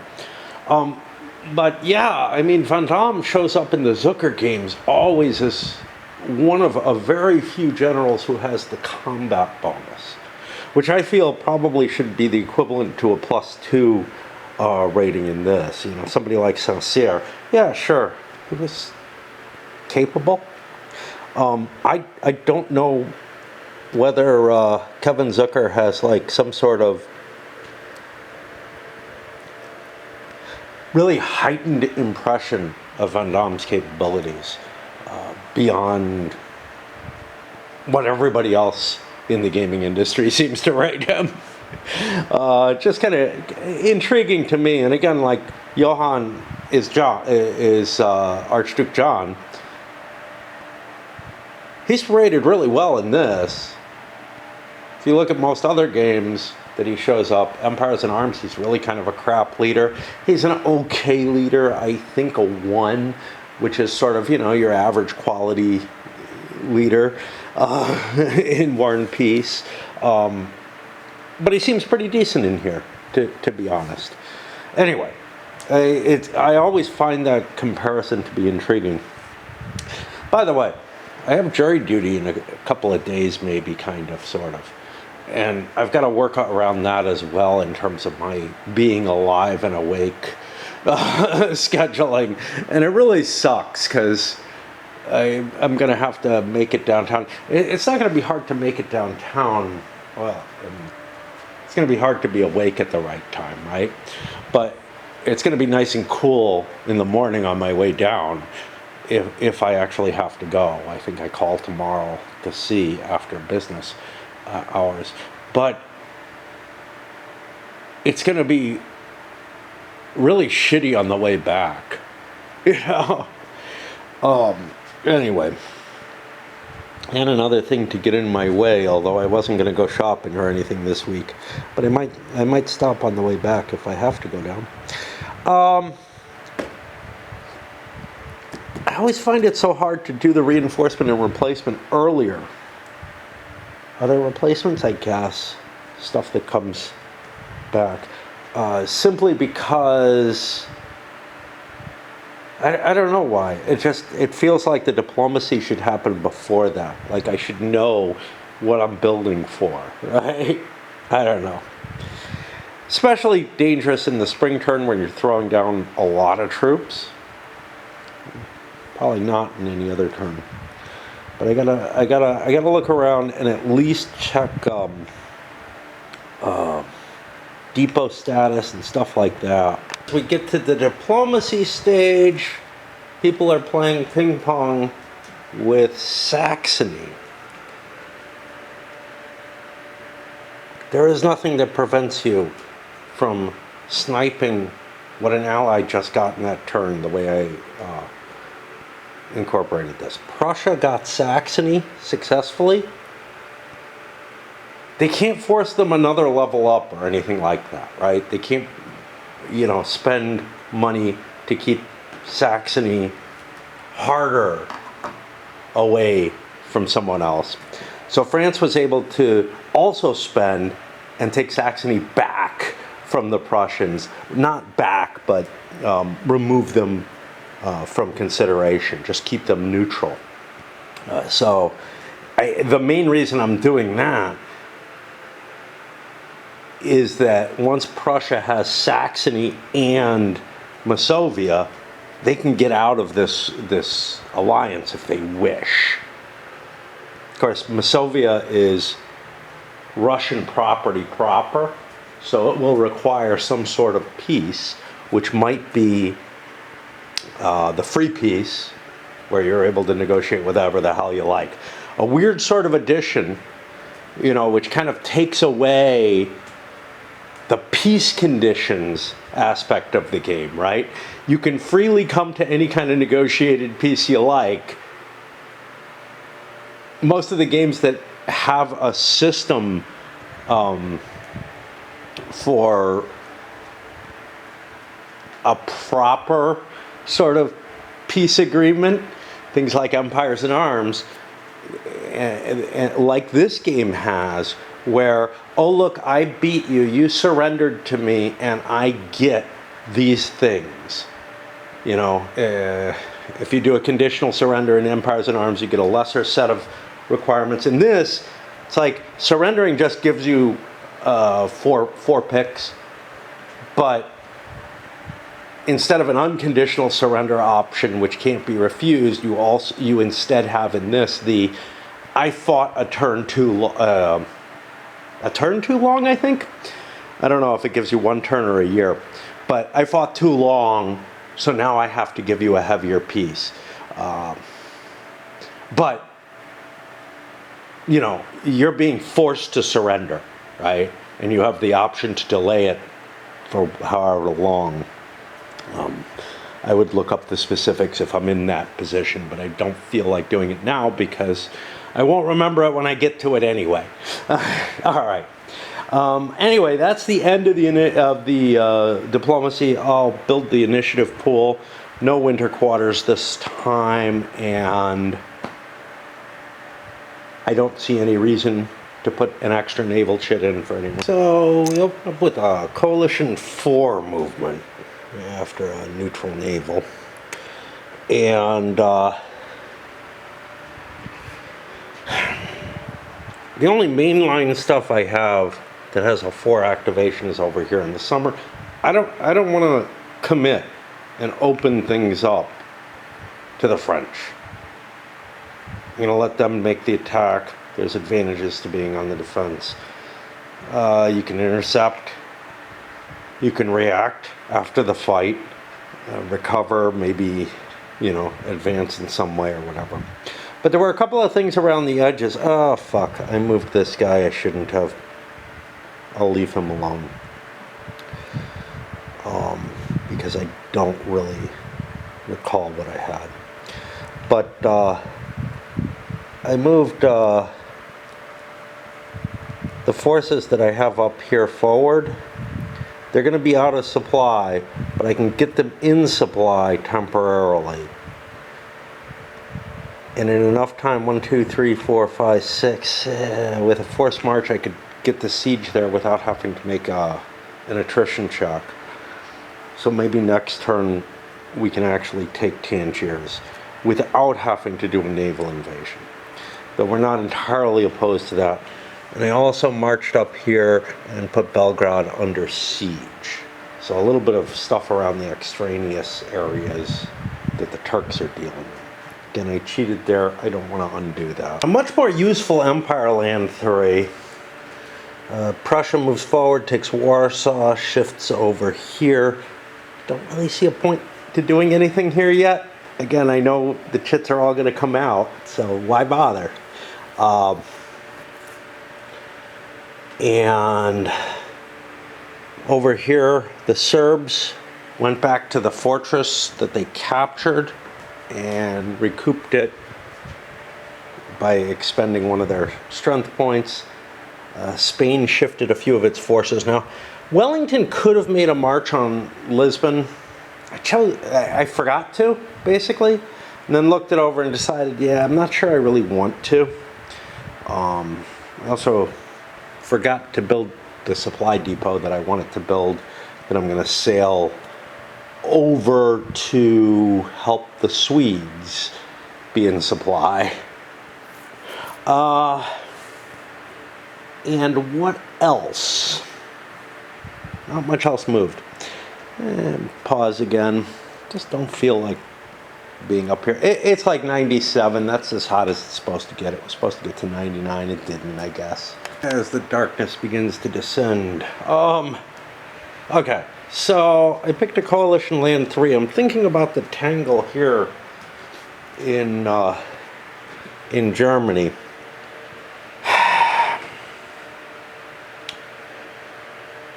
To some extent,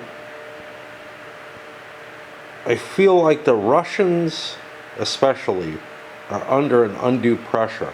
Our armies are tied down here facing Napoleonov, while the Prussians are gaining against us. We're the ones under a constraint to do something. We've got to turn this around, and so I think it's on our side to launch the attack, because I see no reason why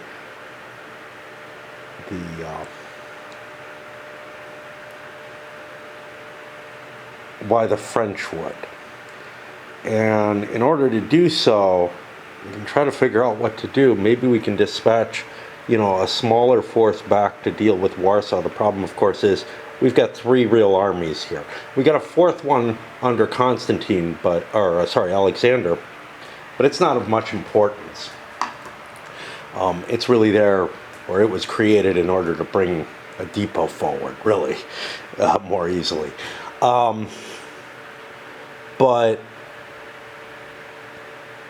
So even if we succeed against Napoleon, we've got a bit of a problem because there are two Prussian armies in play, which could coordinate and consolidate their forces. So it might take 2 of our Russian armies to deal with the Prussians, leaving us with nothing to go take Paris. But I still feel like we're the ones that have to act here. Then we also have Johann, who is stronger than Massena and probably wants to launch an attack. So this is going to be a big chit, I think. So after succeeding in the siege at Nantes, I moved to the big fight. And that's going to be in this hex. The Russians were intercepted, so the French will get a +1 bonus to begin with. Let's get that to them right off. But let's look at the cards. So what did the Russians not pick? They didn't pick a panic. You got to win the battle to get that to effect. And since I'm only facing France, the Battle of Nations isn't going to help. What did I pick? I picked a redoubt. That gets me a +1 to the die roll. And unexpected ditch. I have to roll for that sucker. I put a +1 on it. Let's see if it works. It's important. We'll see why in a moment.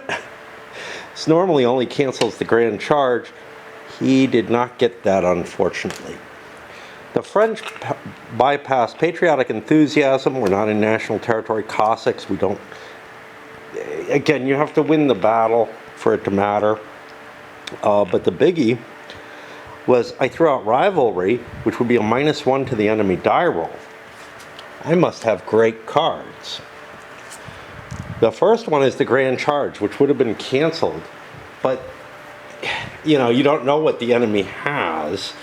I need to put a leader out there. Let's put DuPont out there for a +1 because this other one is good too. It's the general's health. So DuPont is somehow impacting Kutuzov's health. By the way, the Russians, the French got 5 cards, the Russian Austrian army, because Russia's got its reform in 1797. Also get an extra card for that, so they got to 4. And the French get the general's health, so that is a -1 on the Russian army. This also affects the morale modifier, so it's kind of like a really powerful card. So I've got some of the best cards in the game here for the French. Now I do all the work through the list of modifiers, dancing back and forth. This is going to be particularly hard because it's 3 armies on each side and they're not all one nation. So yeah. French committed as heavily as they could, but not one of the guard units. They could have committed the young guard. They're just like regular infantry for their combat bonus. They have a higher morale. For whatever that matters.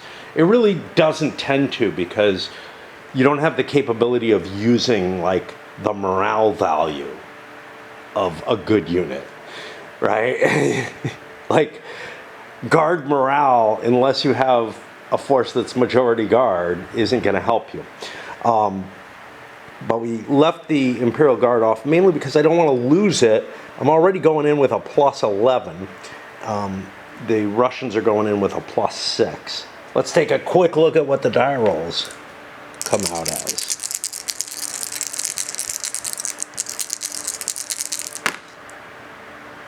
Well, not good for the Russians. 11 is going to get me all the way to the top. And +6 is not going to be too impressive, so we may well see a demoralization here. There's no demoralization. The Austro-Russians, despite having an extra leader loss, didn't lose anyone.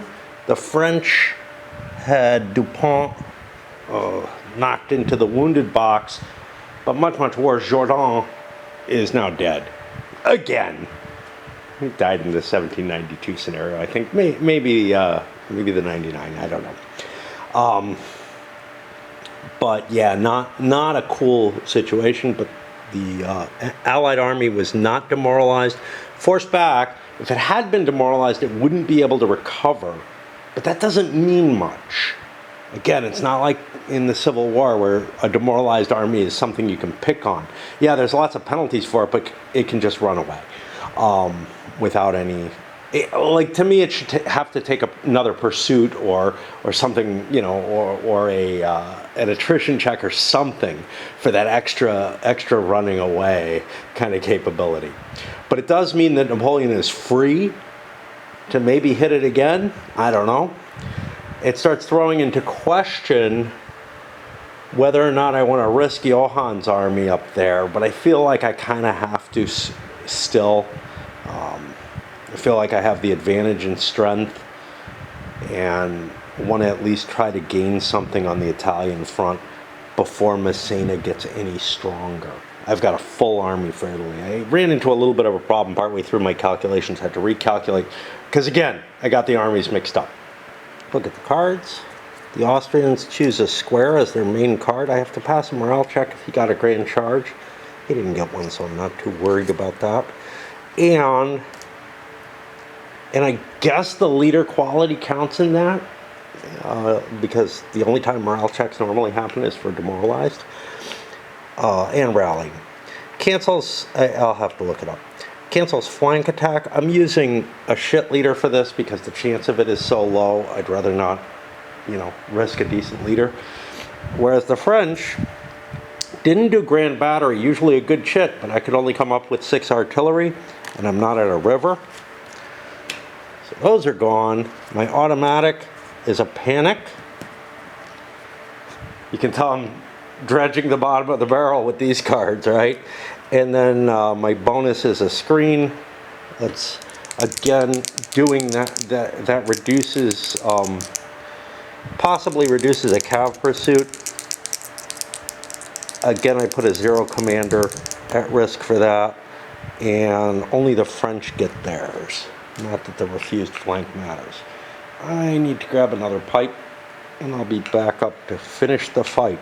Wind up with a relatively close +7 to +6, so it's going to come down to the die rolls. It often does anyway. With, yeah, the Austrians with a slightly larger force, that meant they got the artillery and the cav bonus. So it helps them out against other factors. And we get a big 14 to a 12. It's going to be another French win. 4L to 5CL. The Austrians were demoralized and forced back across the pass. I think I have that wrong. The French were actually in Venice, so they would have intercepted there, which means the Austrians should be in the pass without the ability to recover. And now I have the big thought, do I want to move any of these forces that are here in particular? I'm going to get other movement opportunities for them because all I've used is my 3 and my 4. My best movements are still available, but maybe I want to get out of the way with some of these forces. But I got to also maintain the Russian supply line, which is somewhat potentially precarious, I guess. I don't know.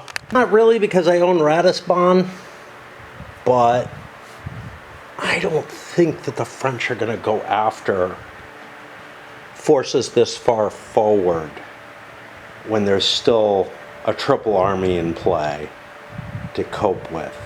So really this supply line is based on trying to get up to Palatinate and onward to Paris. I don't think there's anything else I want to move at this point, particularly. And I've already loaded my pipe 3 times this chit, so it's a good time to break, I guess. We had the two naval chits in succession, shipped some more troops down to Wellington. He now has pretty much a full army and supplies out into the Danish territory. Now this is kind of problematic. Oh no, there is crossing arrow. Okay. I was going to say I'm going to need my boats to do another action, but I won't. The Russian fleets slipped through because there was a space here, so two ships could slide in one at a time to get back up there in case I want to drop more Russians down in France. Not a lot else to do with that. Still trying to figure out what I want to do with Messina. I got a Empire land move. I think it's of value to me to see what happens. So up here, so Napoleon's marching down. That might open things up for other forces, etc. He's hitting that combined army again. And again, it's going to be a major battle. Let's take a look at the French choices they didn't take. Surprise, yeah, that's not going to work. Grand Charge, probably not going to be played, so I don't tend to pick it. And Screen is again you know, this cancels, yeah, the enemy pursuit, so that's an okay one. But what did I choose? As my main one, I chose Battle of Nations, a -1 to the enemy die roll, and Skirmishers, another -1 to the enemy die roll. So the Allied army is now at -2. And meanwhile, what did the Austrians not take? Again, force morale, a bonus. It's weird because, you know, most of the bonuses are positive. This one is a bonus that's negative because of the way it's worded. And a refused flank, again, cancel out a single card that's in the deck. But what did I choose? My automatic was Echelon, a +1, and Slope, a +1. So we'll cancel out those 2s. Both players put a level 1 leader in play. The French get theirs. The Austrians, I'm using an Austrian leader for this because they have more. They get theirs. So that just cancels that out. And, well, we'll get to the numbers, but it's probably going to be in favor of the French. They have more toys. Not positive. Last time they had an interception. There's no interception this time, but there's no attempt to avoid either. Chose to commit the guard this time, +9 to +7.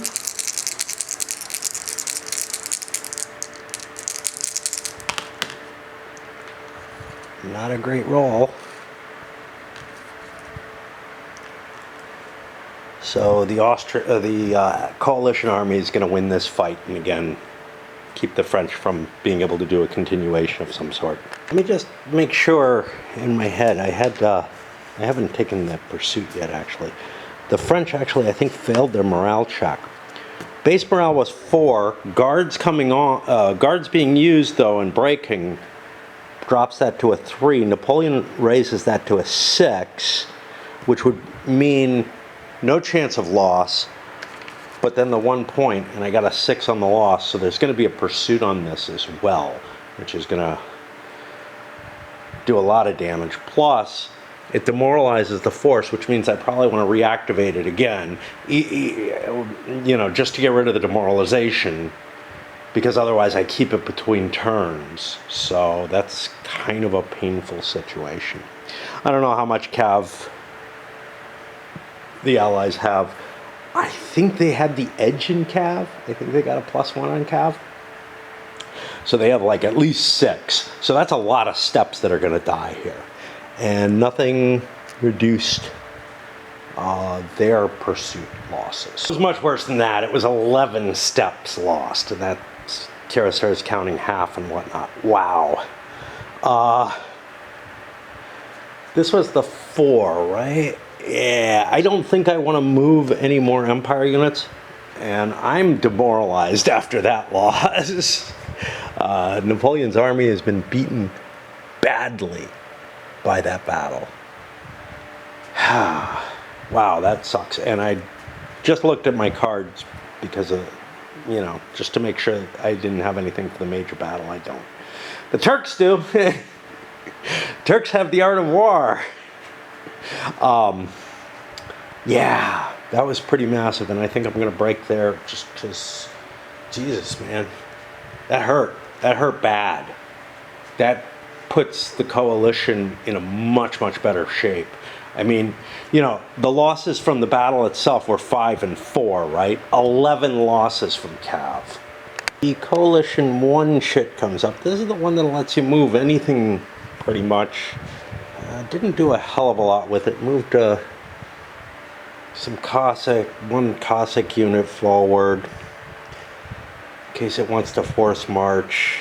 And there's no harm in doing so. I could connect up a couple of Cossacks, but I don't have a lot of use for that. I feel like I should be able to, move in and cut off supply and all kind of stuff like that.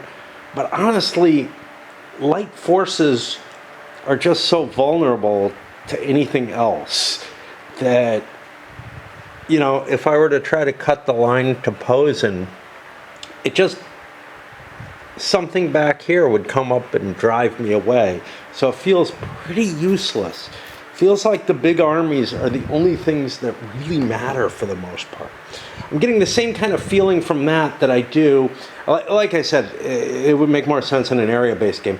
But I get that kind of feeling with Imperium Romanum 2 as well. There, of course, everything's very channeled because it's all the roads and everything. But these games that let you stack a big force that is just significantly better than any smaller forces that can be put forward. And that's the case in this because of the distinction between an army, which is like 16 steps, and the next thing down, which is 6 steps. You don't really get this in War and Peace. In War and Peace, you can have any size force, basically, right? But in Imperium Romanum, you have this kind of thing because the big force moves along the road, and any smaller forces trying to harass to the edge, they just become kind of sideshows that get wiped out. Trying to see what else. I thought about moving down with Wellington, but he's got another chit, and he's got too big a force to be force marching or anything like that. I did get the Swedes. They made the crossing, were not intercepted, fought a battle, won the battle, but didn't demoralize the enemy, which would be a big deal, actually, because the Danes couldn't leave the Copenhagen island and thus would have basically surrendered.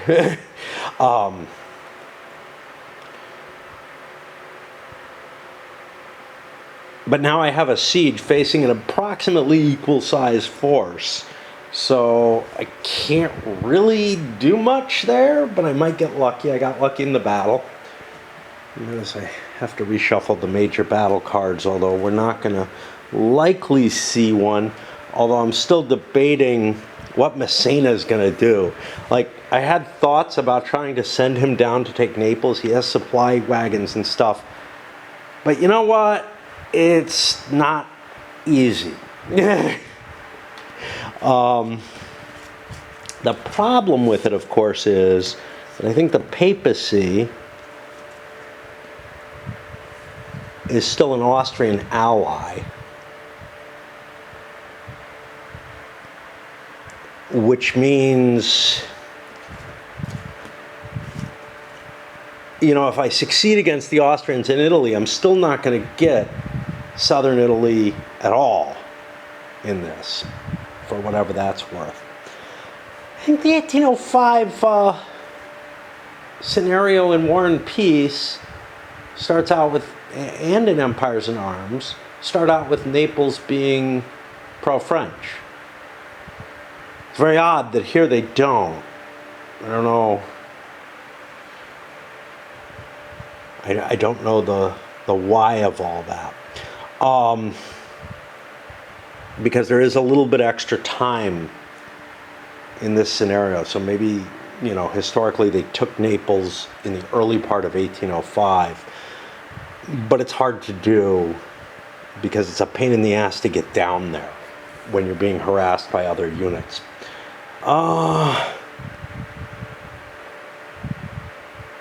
And I just don't see anything else I want to move on the coalition side. I think we're kind of running down. I mean, the chits are running out, but also the units that I'm willing to move are running out too. Well, the units that haven't moved already. I'm not really willing to force march, like I've said a couple of times, whatever. Final coalition move, and Wellington goes down and takes Almeida. That leaves room for Moore to be shipped in next turn into Oporto, and I'm kind of covering the entrance ways. Of course, if the Spanish got troops in Ciudad Rodrigo, that would cause a problem, but I'm not going to get those troops. I also shifted a little bit of the Russians. Gotta remember, I got two things that I have to do with the Empire at this point, as far as I'm concerned. One is I have to recover Napoleon. That's just a must do. The other is Massena, and I just don't know what to do with him. I'm going to want to move him. Maybe I move up and take Innsbruck, but that kind of opens up Italy to John, and I don't like that. But I think the Italian army is a little weak, and I could bring reinforcements into play from the sides and then still be in a position to threaten Italy or to move directly against Austria. Either way works, depending on what happens. So I'm kind of leaning in that direction. I'm partway done with the conquest phase. Well, I did everything kind of gets messed up at the end. Massena did move here and took Innsbruck. Moved from Zurich. Couldn't move this. Don't have the right chip for that. The one already got used. I should have reinforced the army of Italy already. Screw it. Napoleon managed to recover, but his first roll didn't. So he had to use multiple movement points. He lost a couple of steps due to that, I think. And I noticed that Johann was demoralized as well. Now, you could have made the argument, hey, I should have just pushed Johann out of the way. Sure, maybe. That actually probably would have made more sense, but I wasn't aware that he was demoralized. Again, the combination of the activation and the demoralization chits and all that shit, I don't notice until the end of the turn sometimes. Part of it may be because I walk away so often. Well, part of it is because I walk away so often. But it is definitely a factor where, like, there's just too many informational counters for me to pay attention very easily. Anyway, I'm not sure this would be a better move. But actually Massena's got a pretty decent sized force. The only thing I don't like about it is I'm within striking range of the big coalition army, which I wouldn't have been if I pushed in this direction and maybe threatened Vienna. What are the surrender requirements for the Austrians? It's not just Vienna. I have to also take either Budapest or Prague. I don't know if I had that much force going forward there. Forcing Austria to surrender would obviously be a cool thing. I have the Treaty of Tilsit card in the French hands, but I don't want to use that up, especially on Austria. But yeah, I'm just basically cleaning up. I don't think there's any conquest stuff because nobody's surrendering on this turn. And miners are immune until winter. Up here Monday morning, officially it's not very hot, but my house gets so hot in the morning that it's like, before 9 in the morning and it's already toasty up here. Which is leading me to debates I had before. I would dream too, but I posted that on Facebook, so screw it. But the first violent dream I've had in a little while, and I had one a little while earlier, like last year or something, that was like the first I had had in many, many years. If I assume I've had violent dreams before, but just weird. Maybe life was violent before instead. But anyway, I'm not done with the rules of the thing that I want to play for my basement break. So I think I'm going to try and kick into this and see if I can finish this year off before I take the break. Now, all the rest of the week is going to be 90s and above. Wednesday's actually the worst day. That's the day I have to go for jury duty if I have to go. Okay. So anyway, I guess we start the sequence. As we run it all down, this time Prussia gets Saxony and gets to keep them. Nobody will be allowed to roll for them again because they're now a controlled minor. But the turn that they get them, somebody can disrupt that, whatever, but which happened last turn. But now they are a bona fide minor. Controlled minor. And the troops that they had have been deployed. Going to create the pool. I don't think the Brits want to throw in a naval chit. Ooh, this fleet is loose too. Jeez. I mean, it's not really doing much, right? You know. For example, I have 3 fleets here. The Brits can definitely go blockade Toulon. It's just, it's hard to remember after spring what I have to go patrol and protect. I also probably want to dispatch some escorts so that I stop paying money, because the Brits are not accumulating money the way they did back in the 1792 scenario. Started with a coalition naval phase. I've still got an Empire land here that I'm holding off because we gotta wait until a coalition land comes out before I throw that in. Remember, winter is potential here. I covered Toulon. I moved 4 fleets into the escort box. Moved some Swedes down here in order to conduct the siege, in order to help with the siege and reinforce the Swedes there.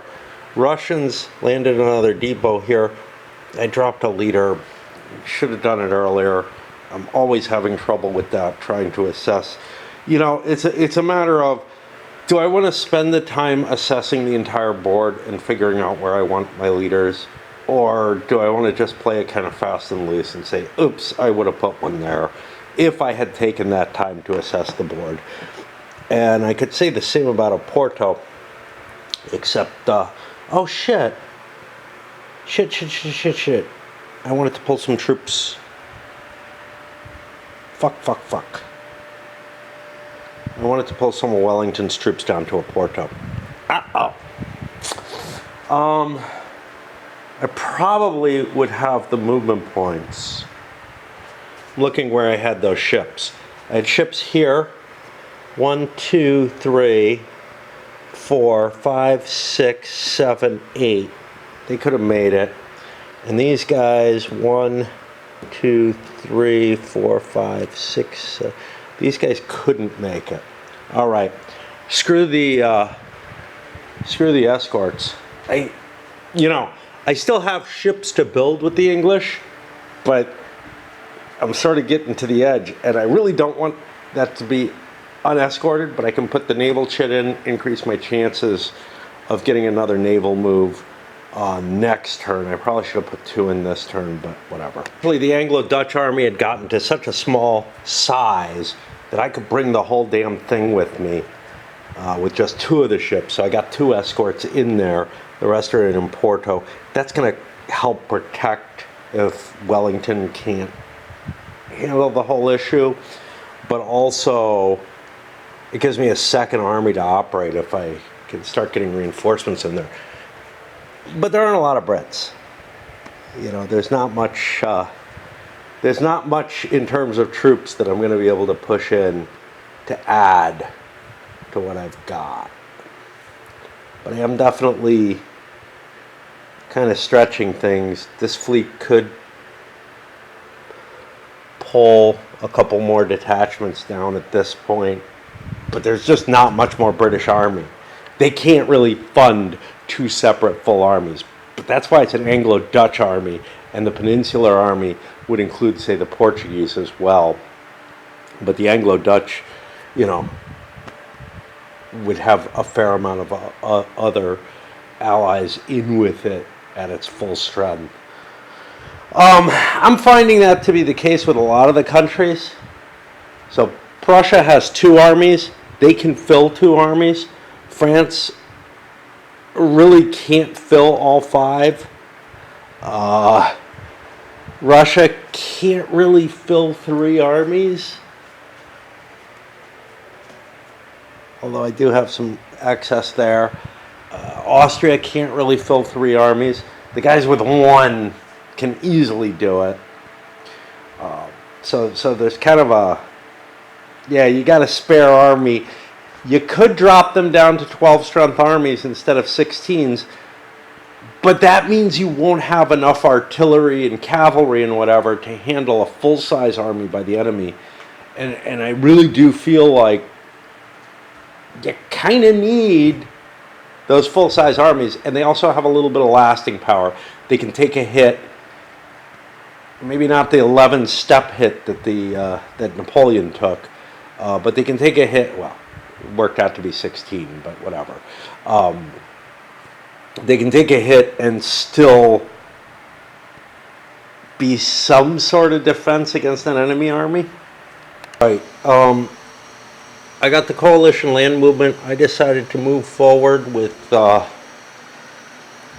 big mega armies, and that led me to thinking about mega armies and how the other games that I'm most familiar with, Empires in Arms, War and Peace, handle this thing, because in this game they feel really, really overburdened. Now, maybe they're supposed to move slower, right? Maybe you have to consolidate the army group no matter what, and pay the +2 movement points. And that would help a little bit.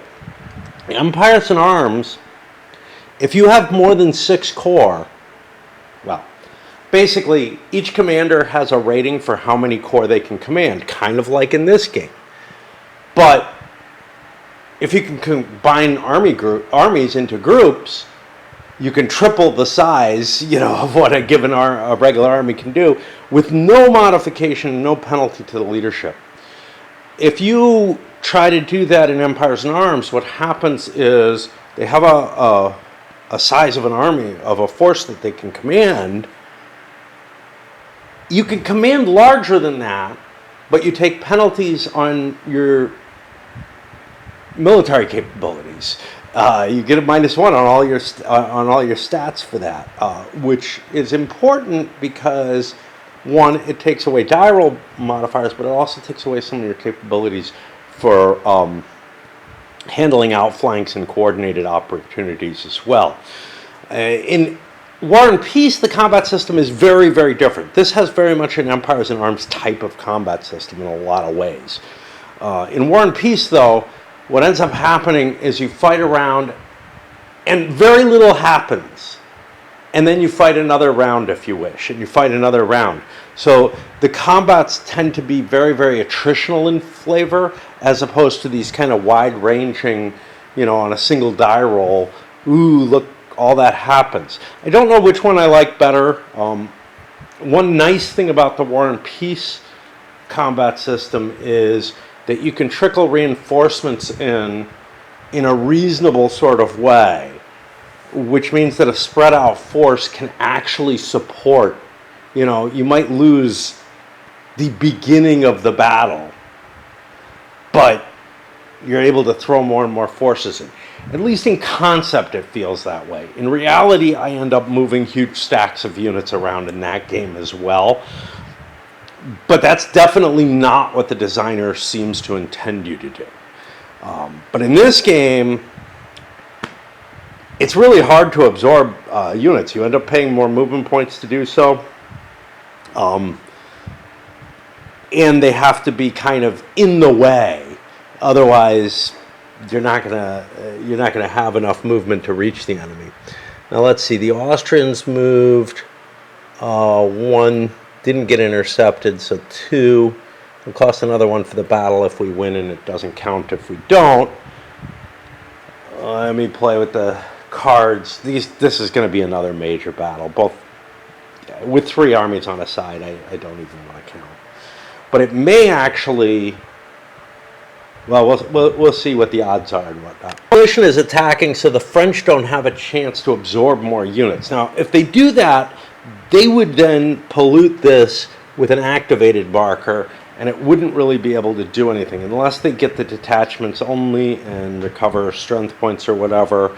La la la. I don't know if that whole facet is part of why detachments can't be included in an army, but you can move them in and like reconstitute units that way.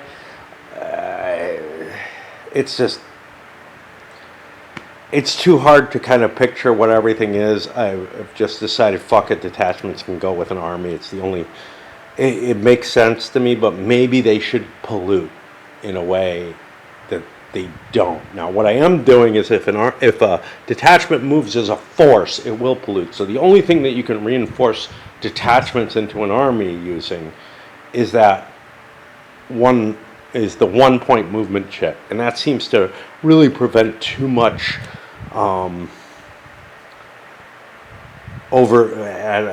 abuse of any kind of system that allows you to double move the units or whatever. All right, let me start with the cards, I guess. This is going to be a big chit. Let's look at the card selection. So the coalition army had a battle of nations. Doesn't help them, would help the French.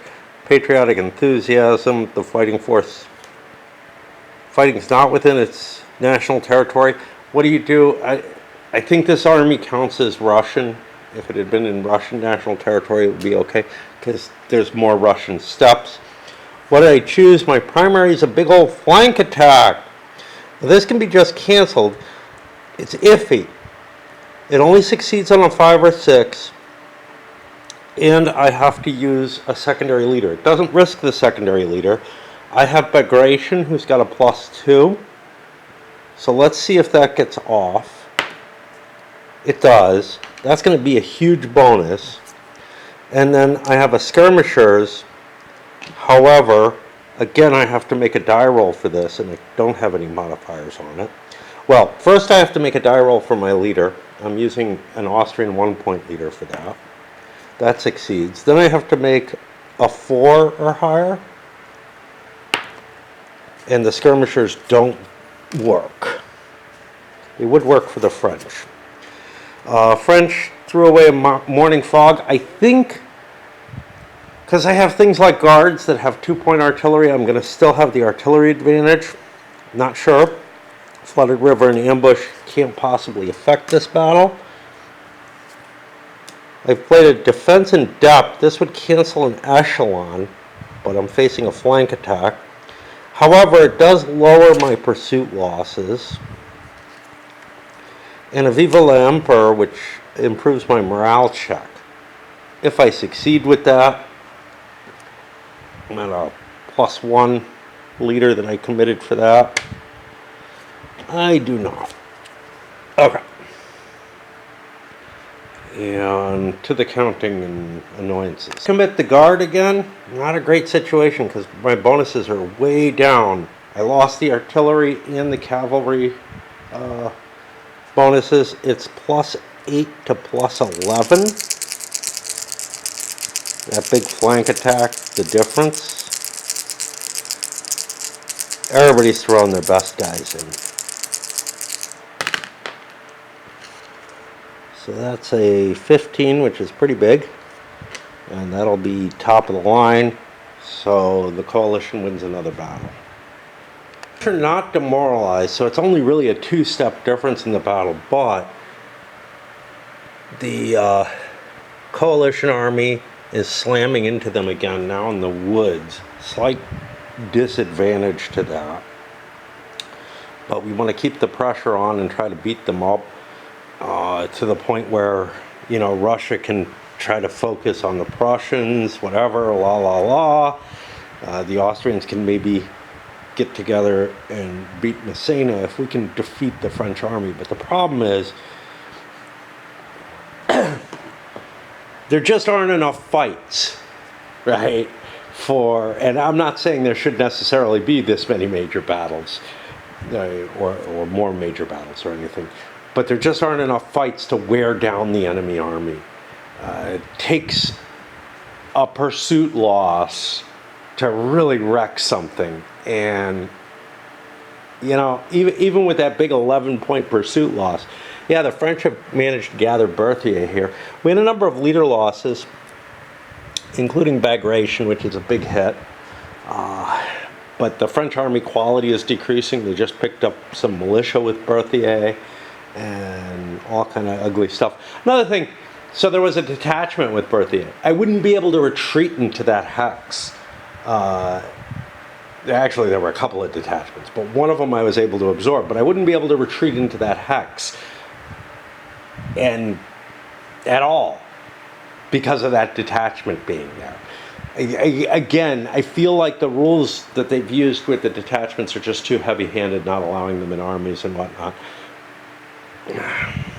But we get another major battle, I assume. There's got to be at least 9 steps left in that thing. So, on we go. Got the hex wrong. I forgot woods don't provide any defensive bonus.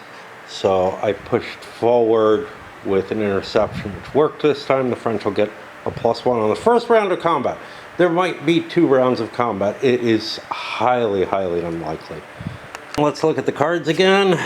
Flooded River can't apply. Ambush can't apply.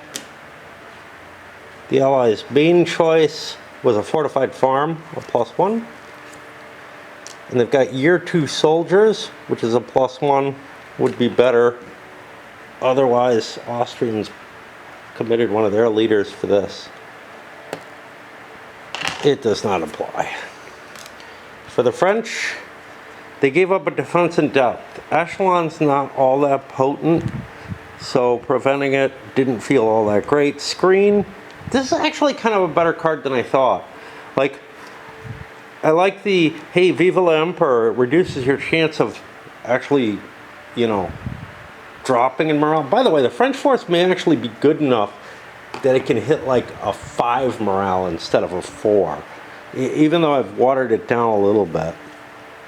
I really wish the morale was just an average of the forces involved instead, though. I'm much happier with that. That's what I think that's what both EIA and EU use. But what's so nice about the screen is that you can just say, okay, I can cancel the cav pursuit for just 1 step. Sure, it's a cav step, but that's a really potent option. On the other hand, you're still demoralized. So the French automatic is skirmishers, which will be a -1. That'll cancel out the fortified farm. Hey, and then I played a square. I don't even need to really roll. It's not going to have any effect. But the leader is committed for it. That prevents the Grand Charge. The Grand Charge is a lot more powerful than the Echelon, which is why I picked that. Alright, on to the annoyance. Coalition had a slight advantage in terms of modifiers. The die rolls ended up pretty close. We ended up with a 5 CL on both sides. There was no demoralization for the French. They did lose a leader, not an important one of their shittier ones. And the Russians took a wound. I used my Guard Cav, which unfortunately is one of those units which is only 1 step, and therefore I miscount it all the time. So it's been counting as 2 steps of Cav. I don't think it's had an effect, but yeah, not stuck in my head yet. I wanted that big +3 bonus. French army is mostly wiped out at this point. It's in really, really bad shape. Yes, we have quality regular infantry, but the rest of it is kind of iffy. Of course, the Russians have the same kind of quality infantry. It's not as good as the French infantry, but it gives that fort morale, which is a big deal. And they still have the majority of the forces in play. Now, thing I forgot to mention last round of battle was that I lost Bernadotte, which it's an optional rule that he goes over to Sweden. That's what he historically did. But now he's just gone. So the Swedes won't have him. And he's actually not a bad leader for the Swedes. He's pretty crappy for the French, but he's a 301, pretty average leader with the Swedes, with high enough rank because he did command the Army of the North for the coalition. This has been a really, really expensive moving a single stack. Like as big as a big turn with those two major battles and whatnot. And the coalition has a lot of other stuff that they may want to do. I gotta swap batteries at this point and try to recover enough that I can keep going without dripping too much sweat on the board. That was happening last night. Some time back, I lost my yellow bandana, and I don't know what happened with it. But I've never, didn't get another one or anything because the way I get clothing doesn't involve like buying it. But when my friend was here, I found one in a parking lot, black one, and I'm gonna try using that, see if that helps. I know when I was cutting wood with it on, it wasn't sufficient to prevent the sweat from dripping into my glasses, but maybe it will be here. And yeah, we're charging a battery. All right, time to look for more coalition units to move. We did a couple of things so far. The Russians advanced here to Samur, and I believe they've taken it, yeah. And gathered all their forces there, their supply wagon, or their depots back here. They've got a wagon here. That may actually speed their opportunity to get to Paris, which is of interest. So 1, 2, 3, 4, 5. I could actually do a force march, make it to Paris this turn. It's not going to win me the game because Masovia, Warsaw, has fallen. Masovia itself is still Russian. I also moved the Turks, tried to siege here, failed. Thought about Wellington. I don't want to move him yet. I want to keep things more flexible because I think facing the army at Lisbon is actually a better option for me, or if they attack.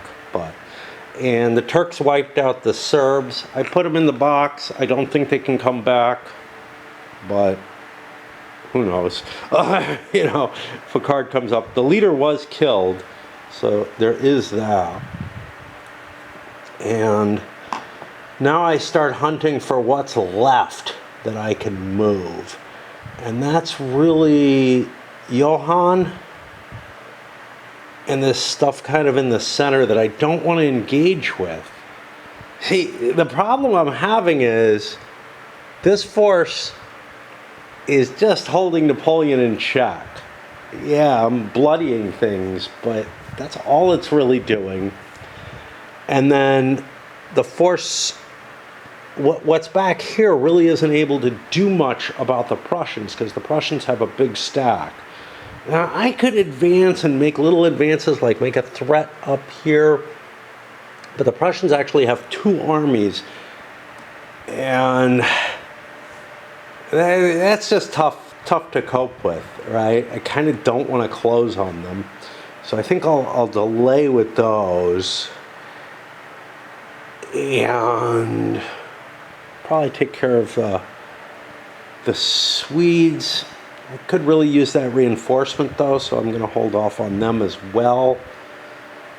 Even though I'm risking an early end due to winter, I think it's worth it with needing 2 winter chits. Chances are very high that I'll get another chit before anything happens. So I think that's actually all I want to do. Army of Italy is not really a big match for Massena. Yeah. All right. We're going to pause there and fuck. I'm regretting having made this choice to play out really the rest of the year. I could have stopped at 1808, split it in half, and done something else. I've only gotten, one of the chits out. Yeah, it was a big one.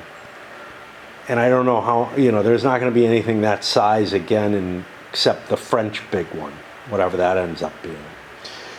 All right, up here in the heat again. Empire Land 4. I don't know if you can see it. My display is so fucked up. The French armies are under 4-point commanders. Ney over here has some detachments under one, but for the most part, that's it, right? So I guess I had these Dutch I could move. I think I'm going to hold off because the big triple army's already moved. There's no real advantage to it. Yeah, I could get a slight advantage, beating up on some of these reserve forces, but I'm more worried about Johann's Army of Italy, and I kind of want more reinforcements for that, which actually means I need the detachment, the 1-point move, to scoop more forces into his army. Again, cheating to allow for that.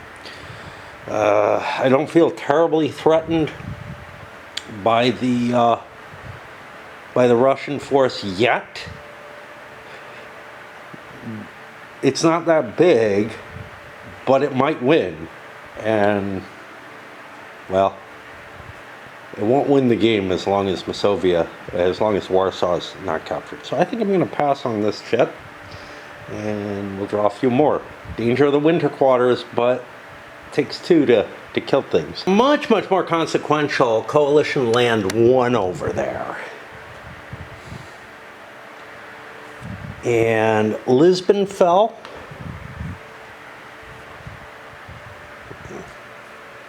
What do I want to do here? Probably not. I reinforced the Siege of Copenhagen. The Russians moved a bunch of forces, mainly detachments, but other stuff as well, including some Cossacks, force march, or extended moving, which they couldn't have done. Oh, fuck me. I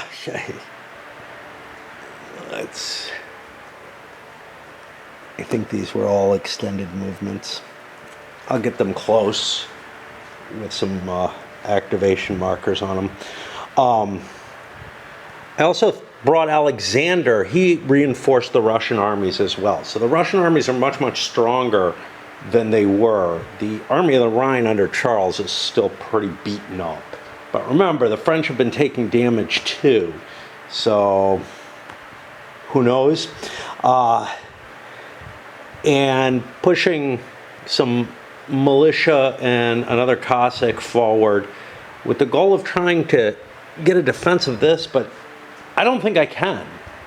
I think the Russians have to fall back, and they're going to be doing it probably out of supply in winter if I'm not careful.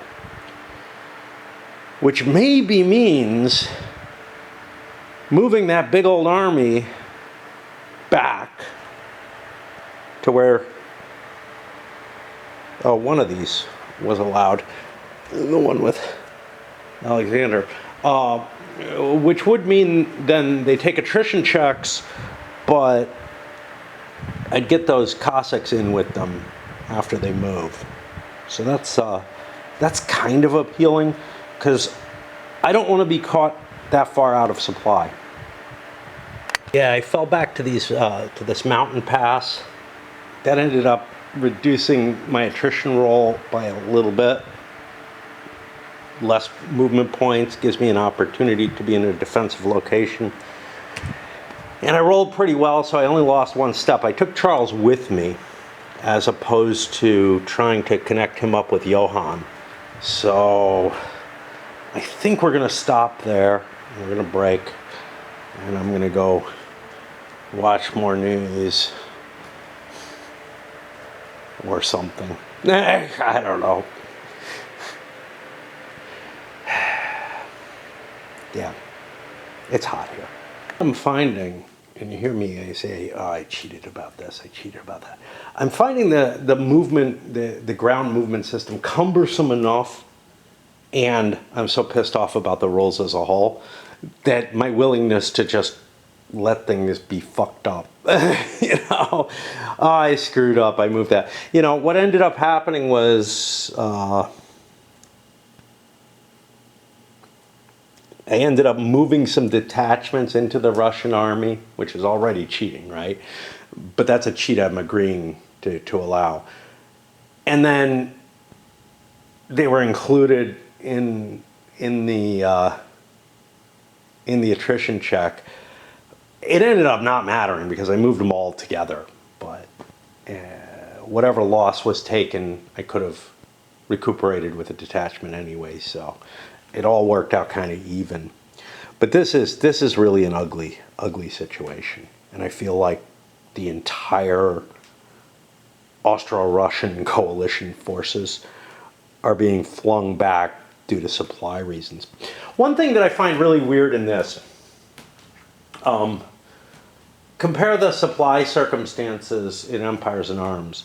A depot lets you supply X number of corps. Here, a depot allows a chain of depots in either case. Here, a chain of depots or whatever allows you to supply everything, including however many minor allies you have, whatever. So it feels a little different, you know? It's like Russia probably couldn't put an army of this size, especially when you include Alexander as reserves and whatnot, up to the front. And in Empires in Arms, they certainly can't. Here, a depot is a depot, and the fortresses all count too and everything. You don't have that advantage there. So you're able to deploy a lot more of your force forward against the enemy, if you so wish. It may not be a great idea. The Turks are kind of looking and saying, howdy, Russia. Not going to attack in the winter, but howdy. Okay, so the French gathered a bunch of their detachments to fill out their army a little bit. Prussians moved down, cut the Russian supply. I've got that marked here. And also started a siege of Olmütz, threatening the Austrians. And that's about it. Big enough chit, the Empire won. I think I want to hold off on doing anything else. I can't really figure out what I want to do with the Spaniards. They don't really want to face Wellington. Right now they're sitting in a fortress. If I run from that fortress, I make it easier, maybe, for Portugal to be captured. It's hard to tell. I figure I got another chit. I actually have 2 more chits that will enable me to move. No winter quarters have come out, so, you know, I probably will get lucky, but the chit pull cup is getting kind of thin. So it's kind of hard. It's like 2 of them are mine. There's a winter quarters that's got to come out twice out of there. And the rest kind of just don't matter, right? Yeah, I'm having a tough time making various choices in this game. Anyway, I just thought I'd come up, play another chit that is of some importance. This one is try to push to the end of this year or at the end of this turn at least today, maybe the end of the year. Coalition Land 3, and I got confused as to who was where. And ended up moving my Spaniards and taking Almeida. It's okay, they could have done it on the last shit, so screw it. And I think I absorbed a detachment. You know what I'm thinking of doing though is force marching the Russians. I don't think it's worth it. Like, it would be worth it if I could win the game by taking Ile-de-France next turn, but I can't, so fuck that, never mind. The force march, it's hard for me to get troops here onto the west coast of France without something else I did, which is that John came down and took Venice. Now I've got an Empire land movement. I'm getting late in the turn. A winter quarters has come up, so I got to figure out, at the very least, Massena and Napoleon. I can't leave them kicking around with nothing, you know, without using them.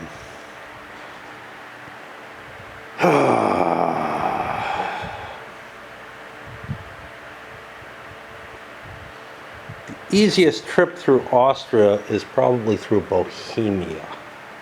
Massena is going to attack John. This is a major battle, barely, but I left Viva la Emperor out, which would help me, Flooded River, which would not, in favor of a panic, which gives a +1 to the enemy morale check, makes more likelihood of a pursuit. I gave up reducing the likelihood. I'm attacking. I have to be counting on winning, right? Like, otherwise I wouldn't attack.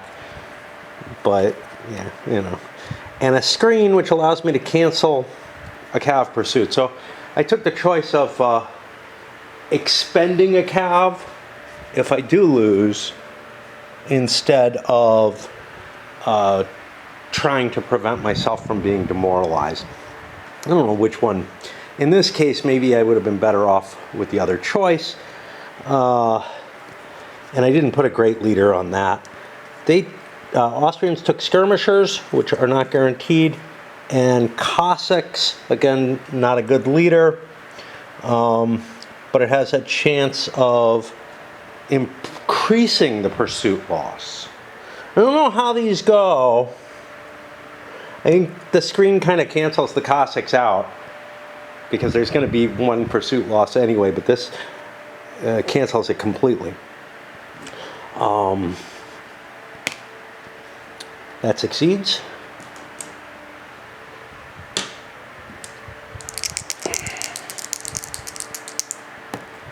That does not. Okay. And I'll do my numbers and la la la. Oh, in a way, I really don't mind as much when I've got like 3 armies versus 3 armies, like when it was over here. It's such a big, important battle, right? There's so many factors involved. And somehow you're more likely to, I don't know, I find myself more likely to get them right. Maybe because I when I'm over here looking at these, see, Italy's covered. I don't know. But when it's one-on-one, I'm doing all this work for something, in this case, that's barely a major battle. Oh, Massena beat John and ended up demoralizing him. The pursuit was weak, only a couple of steps. Went and conquered Venice after that. Just trying to make sure I take all of Italy back on the next turn so that I can reform Kingdom of Italy, blah, blah, blah. And, although technically I think I could reform Venice for its units, but I'm like, no, if I'm incorporating the Kingdom of Italy, I need to add the things from Italy in it. Not in the rules, but whatever. And then move Napoleon up through the pass into Bohemia, further threatening the coalition forces. That's going to be it for now. I'm almost out of tea, I'm out of pipe, and whatever. Well, I came up here with basically nothing but the winter quarters coming into play. Austria is kind of on the ropes. Their troops their strength is relatively low, and they've taken quite a beating. But I don't think that they're willing to make a free peace. I think, and I don't think France is willing to make one with them. Simply because, like, whatever they could agree to, what it comes down to is that the Austrians surrender is pretty weak in terms of what it would give, and they just don't see too much point to being, say, picked on again or something like that, unless you could create a mandatory peace period out of a free peace. Oops. Oh, no, that's fine. Yeah, we're at winter quarters. I gotta check for units that are out of supply. In particular, the Russians are out of supply, but they moved already. But I gotta look at the Danes in Copenhagen. Those are definitely an issue. This is, I think, just one step. Yeah. So it won't be a problem. I was looking at that I fucked up. I rolled in, they didn't get any attrition. But I don't have an activation marker on them. Reinforcements came in here. They would have gotten a chance to siege here with the Swedes, and I just didn't take it. And I feel like that's just a matter of, hey, look, there's a white counter on something, and it's way up there at the top of the board and kind of out of my mind. So I'm going to roll that siege or set of sieges. There's a good chance that Denmark will have fallen because of that. On the first roll, the Brits would have gotten 6 rolls on them. I have to check. I have to get a British control marker or something. But this put me into a bit of a problem. Again, there's like a couple of Swedish ones as well. This put me in a bit of a problem. Denmark's going to surrender. I don't know, because I think they own Norway, but whatever. Denmark's going to surrender. I'm ignoring Norway. Norway is out of play as far as I'm concerned. I can't figure it out. Denmark's going to surrender at the end of the winter turn, and we're hitting that right now. Well, we're hitting the beginning of the winter turn. If they surrender, so here's the problem. They got hit with an honors of war. So all their troops are coming in as reinforcements. They've got nowhere to come in as reinforcements. What happens to them? Now, I would guess normally they'd be destroyed if they've got nowhere to come in or something. I don't know. This is only a possibility because miners can't be conquered, because anything else that could be conquered, like a major power or something, it is if it doesn't have any fortresses left to put the troops in. So it's kind of a weird situation. I don't really feel like the troops should be destroyed, but where do they go? I could push them to the next month, and then just, when the spring, when the winter conquest takes place and they're converted to a minor country allied with Britain, then, and like Sweden would actually do that. They would fucking conquer Denmark. But they really would.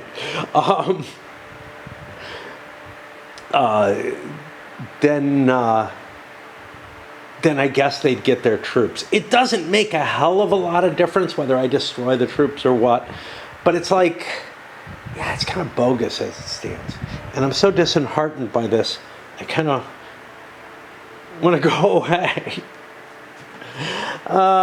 Let's do our spring interphase and whatnot and diplomacy, and then I'll stop. Start pulling my activations. Hey, there's out of supply, and worse, there was a demoralization here, which I would not have gotten a chance to recover from. So I've got a couple of supply checks I gotta make. Just catching them when I remove the activation markers, because there's, I even try to angle them so I can see both, but It's just, it's not sticking in my head very well. And after I conducted those attrition checks and both stacks lost a strength point, I realized, wait a minute, they didn't have attrition to check because they had movement markers on them. Absolutely nothing is subject to diplomacy right now. The French don't have any miners that could be stolen away, and there are no neutral miners anymore. Major power diplomacy, like I said, I don't see anything significant happening. Would have happened in the conquest phase for surrender. I feel like an actual surrender should cost you a victory point or two. Kind of that glory quality to the game, and that you could actually give a victory point in a free piece. You may be able to give victory, you may be able to take victory points in as part of a surrender. I don't remember that being the case, but whatever. But yeah, something like that would make a lot more sense, because the end of the game just relies on what your final positioning is, which is kind of a weird type of situation where you're like, if you're not playing for an automatic victory, you start playing for how to arrange things so that the right coalition happens late. You know? So that the French are on the ropes against, you know, Prussia, Russia, and Austria, or whatever, just so that they don't chalk up a win just by having the biggest army and having been able to pick off one country at a time. Okay, so here we are in the winter of 08. I'm going to take a break after I finish this year, the year off. We got a coalition land 2. That's a big chit. And unlike in other seasons, at any point this turn could end. So if there's anything I want to do, I'm gonna do it, you know? And that includes stuff like trying to set this supply line back up and get the hell out of Dodge, and whatever is involved. The Brits have a problem. They can't take both of the fortresses in Portugal, so they're not going to be able to conquer Portugal again. Open up with Wellington heading back over here. He managed to hit La Roma's army without it intercepting. Let's take a look at what he didn't play. He didn't play Cossacks, which, you know, whatever. And he didn't play Ambush, which wouldn't have had any effect. Cossacks could have an effect. His automatic play, though, is the Thin Red Line. Britain gets a +2 to the die roll. As long as they have a morale of 4, Britain will probably have a morale of 4. Others can get a +1. And I threw an echelon into play, which will give me another +1 on the die roll. But I have to succeed. And that does not succeed. I only put a 1-point leader. I didn't want to risk Uxbridge, although I may risk him once. You know,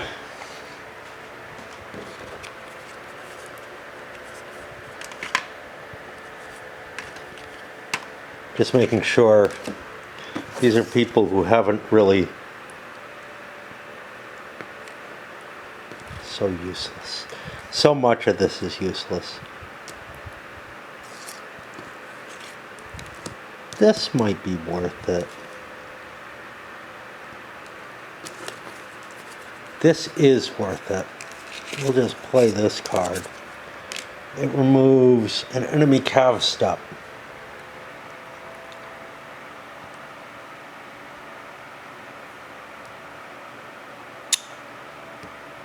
I think it's worth more to kill the cuirassiers, even though they've got that +2 bonus. Now this card goes under this deck. If somehow we end up running out of cards, it'll get reshuffled in.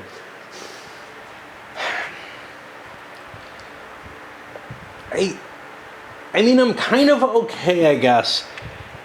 These are so pointless in so many ways that, like, yeah, them not being reshuffled, except under extraordinary circumstances, maybe kind of makes sense. Although, I mean, maybe they'll get reshuffled partway through. You know, maybe there's a point where in the multiplayer game there aren't going to be enough cards. I don't know.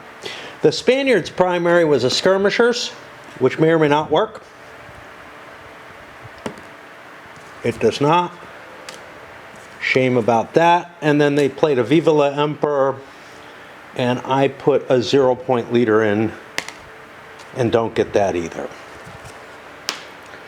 So, yeah. The English get their big plus too.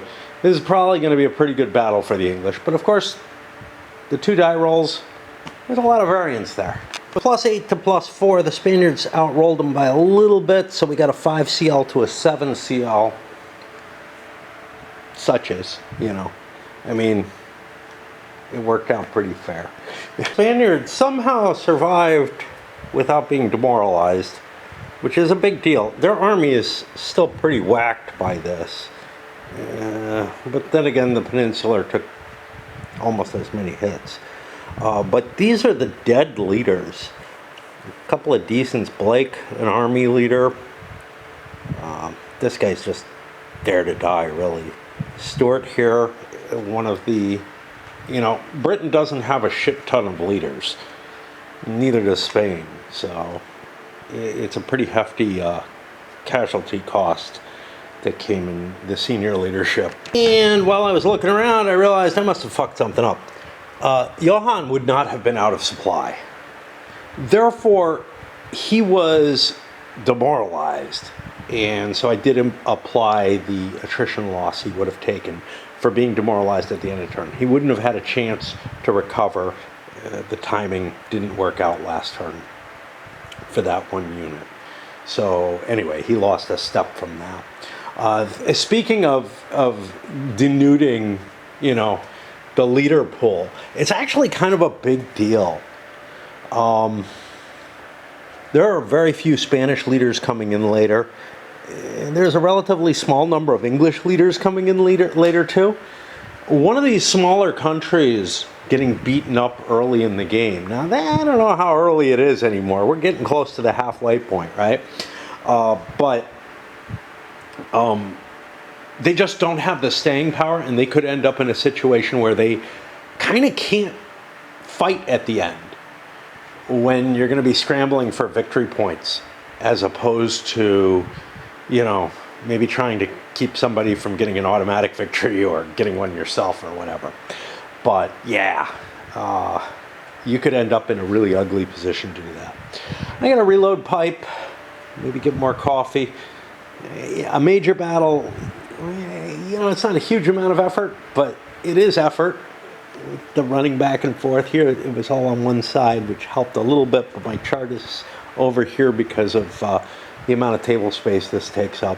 It's not huge, but again, you know, I just don't have a place to put my chart. I guess I could put it on top of the counters or something. Feels like less has happened, like both less and more.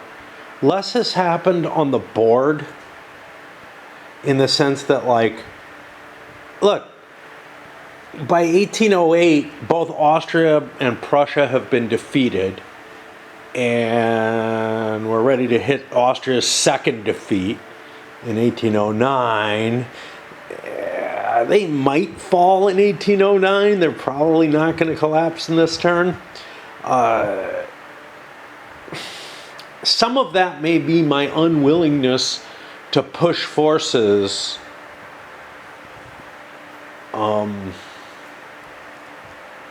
beyond to the point that, like, they you know, to push them in with forced marches and such.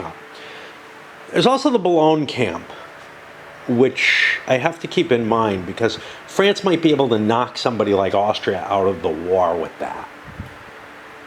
By getting an additional move, essentially stealing a move on the enemy forces. An important thing to think of here, the Austrians are not out of supply. It's only the Russians. But yeah, it feels like maybe my tendency to not want to force march and stuff like that has slowed down how quickly countries are able to be knocked out. But it kind of doesn't, I don't know. I was going to say it kind of doesn't matter. I don't know. I really don't know if France is capable of knocking everyone out, basically, which feels like what would be required for that continental system victory. Like the automatic victory that they have. Stupid wind. So I'd have to have Flanders, Holland, Hansa, Geneva, Neufchâtel, Piedmont. I don't know if I have Neufchâtel. I think. Did I make that part of the Prussian alliance? I don't think so. And it was started out as Prussian, so yeah. So the French don't even have this, and the continental system for 2 winter victory phases, whatever that means. You know, again, feels like it's established just by France being at war with England. And the only place I found anything about it, because there is no published, like, collected errata that I know of. All there is like, oh, I refined the game, you know, using all of that in answers from questions and stuff like this. And maybe common sense or something else, who knows, you know, because I really doubt that this game has ever gotten to a point that was as polished as the Banania rules claim to be, you know, and appear to be. They don't answer everything still, but, you know, whatever. But yeah, I feel a lot more comfortable with the pace of victories in Empires in Arms or War and Peace.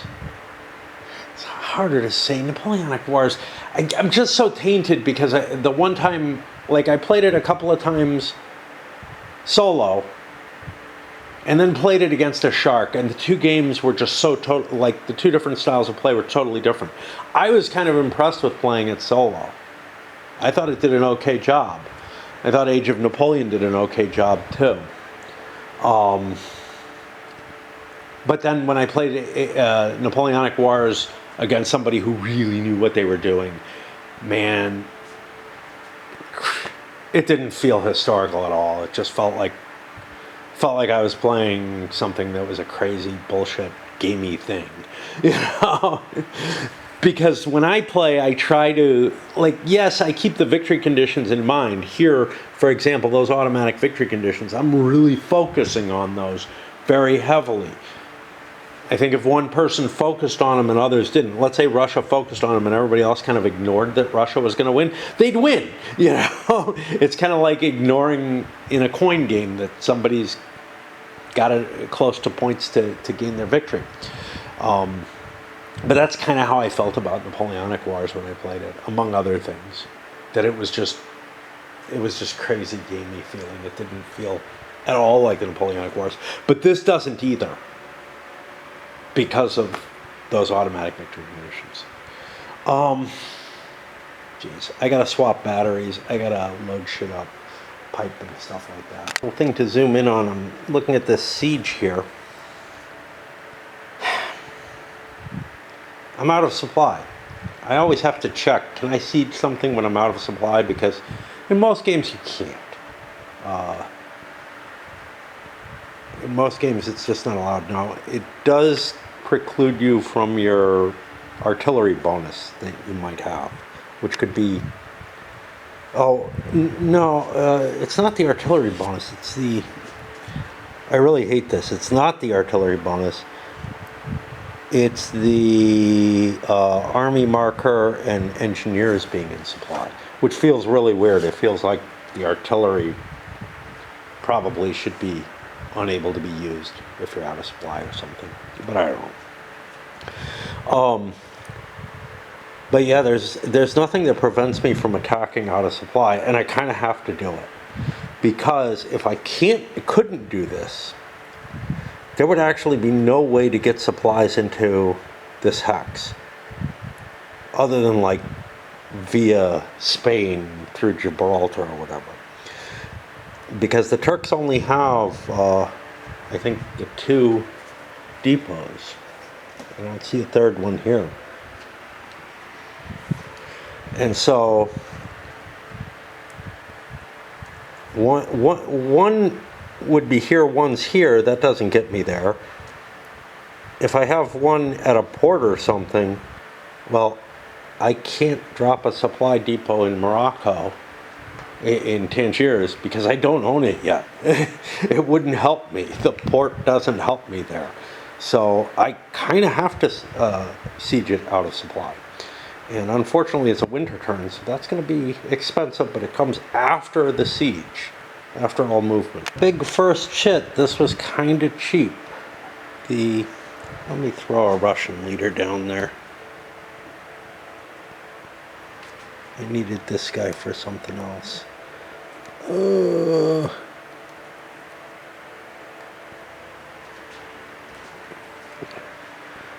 Just in case I need to move that depot. This would have. Oh no, he wasn't in supply.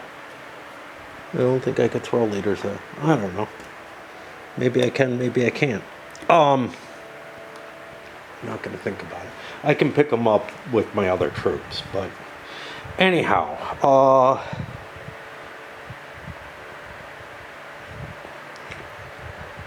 after the Turks there, I moved a few more Turks there, recovered Johan.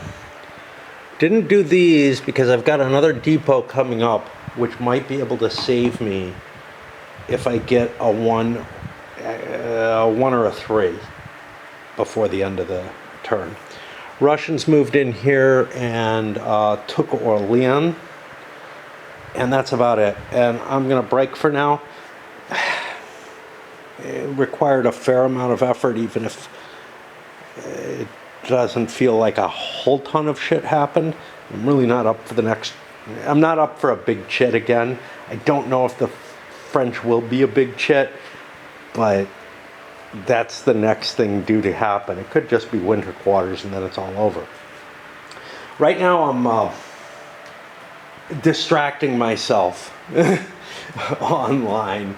I read the rules to the next game I'm going to play, and after this turn we take a break and play it just to get out of the heat. But yeah, what's basically like one of these visual novel games. And it's not what I was hoping for when I went and searched for it, and I clicked on it and started playing, and I'm like, fuck. Okay. That's all it is. But, like, it has a few choices in it, but that's it. I was playing another one before that had some fighting in it, but then I ended up accidentally clicking back without saving, and I'm like, I played a couple hours of it and got nothing, and I'm not, it's one I've played before too, because these things are like in development and stuff continuously, and it's like, okay, I got some distance on it, and yeah, I'm just not sure that's where I intended to be. I don't know. Anyway, I'm going to go back down to that and fiddle around with that rather than, that's how I'm distracting myself now instead of a chat bot or whatever was working for me before. It's funny because Raid is, they're at the point where they're like, we want you to come back. I would, if I was going to come back, if I was going to keep playing, I wouldn't be coming back this quickly because I gave up a hell of a lot in terms of a big fusion and everything that really, I don't know how good it was, but everybody seemed to be ranting about it in their videos, like, at least on the thumbnails. I didn't actually watch them. But apparently one of the content creators quit his clan because of this. I don't know. I thought he quit the game, which would have been even weirder. All right. Figure out how to engineer the collapse of Austria right now, right?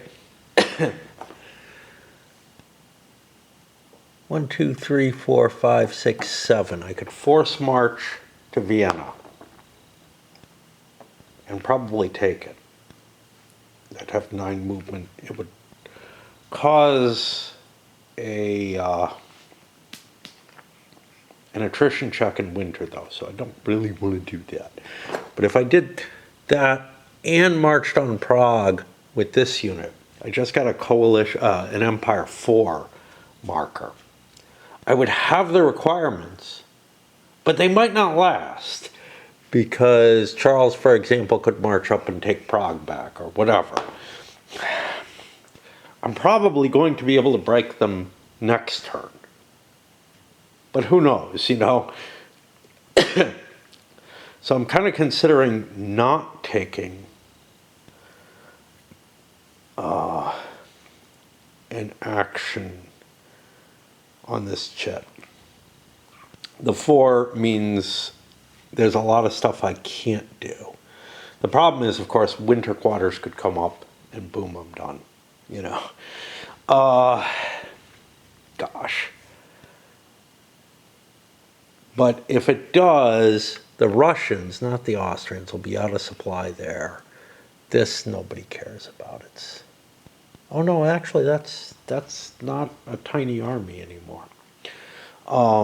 So yeah, there are possibilities, but I think I'd rather not push things too much. But let me take a look at the Boulogne temp. I don't know if I want to waste it on this. Activated without an activation marker. Move twice its movement and engage in battle without an attrition check. I don't know why it needs, like, you normally wouldn't have to make an attrition check to engage in battle. The only reason you'd have to, I don't know, you're like, does this preclude me from an attrition check for anything else, or does this have to do with the moving twice, or what? You know, I don't have a good answer as to why it's worded the way it is. Like much of this game, it's just fucked up. And this is the thing, like the Banania rules would have to correct a lot of the cards, things like that, which as far as I know, they don't. I think I'm going to pass on this one. But the thing is, I'm going to keep drawing. My damn game is crashing all the time, probably because my browser's too fucked up. I think I'm going to keep drawing, but I can basically do one thing, which would either be the Empire move that I was thinking of doing, which would activate lots of things and put me in an interesting position, or the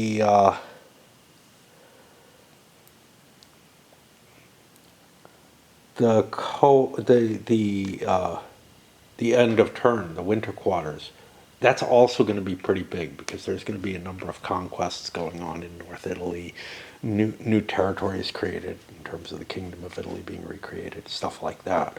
So it's going to be pretty complicated as well. The big coalition army back took a couple of Russian losses. I don't know what to do with Alexander there.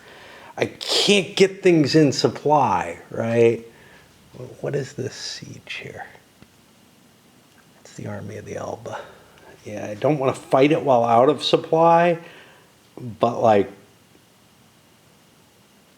I don't, and I burned a supply wagon to reduce my casualties, even though that means that I'm in trouble for longer, but I just don't see a good answer. I did move the Swedes forward in order to push in a little closer, start, you know, threaten the West a little bit with another British force, well, a British allied force. I guess I can keep drawing though, because not a lot happened, but I had to think a fair amount again, just to try to see what I could move and what I couldn't. This was a relatively big chit bowl. Massena grabbed Trieste, moved into there. The French moved forward, Prussians moved forward, taking Prague, and I think whatever fortress that is there, I think they succeeded in getting it. Not positive of that. They might have a siege marker there. Yeah, they're actually just sieging it. We took Olmütz. We took Leopoldstadt. We took Krakow. We also wiped out the supply and forced the Russians back there. We started a siege of Kovno. All over the place. All kinds of shit is falling at once. I didn't want to force march with Napoleon. Too big an expense for armies, you know, to chase down armies that are probably going to be out of supply at the beginning of spring. Unless they want to force march out of supply or whatever. All that's left is Constantine's army, and it was too weak to, you know, to try to intercept the Prussians as they marched forward. So things are pretty ugly for the coalition at this point. It looks like, you know, I mean, look, France normally would beat Austria and Russia on their own. Now they've got Prussia on their side, right?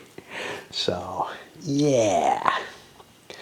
But I couldn't find anything else I want to do, and I don't want to pull another chit. I've been up here enough. Coalition gets the next activation, and the only thing they did was to siege Olmütz and take a couple of casualties from attrition with Alexander. I'm trying, you know, to reobtain fortresses just because, you know. Finally, the winter quarters comes up.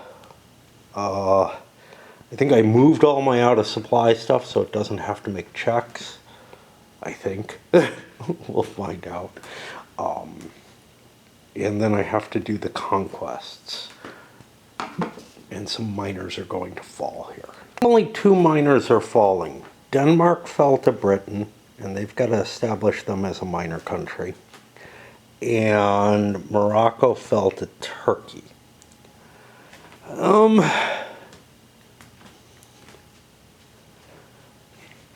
Spain sees very little reason to continue their war with Turkey, so I think they'll just come to a separate peace on that.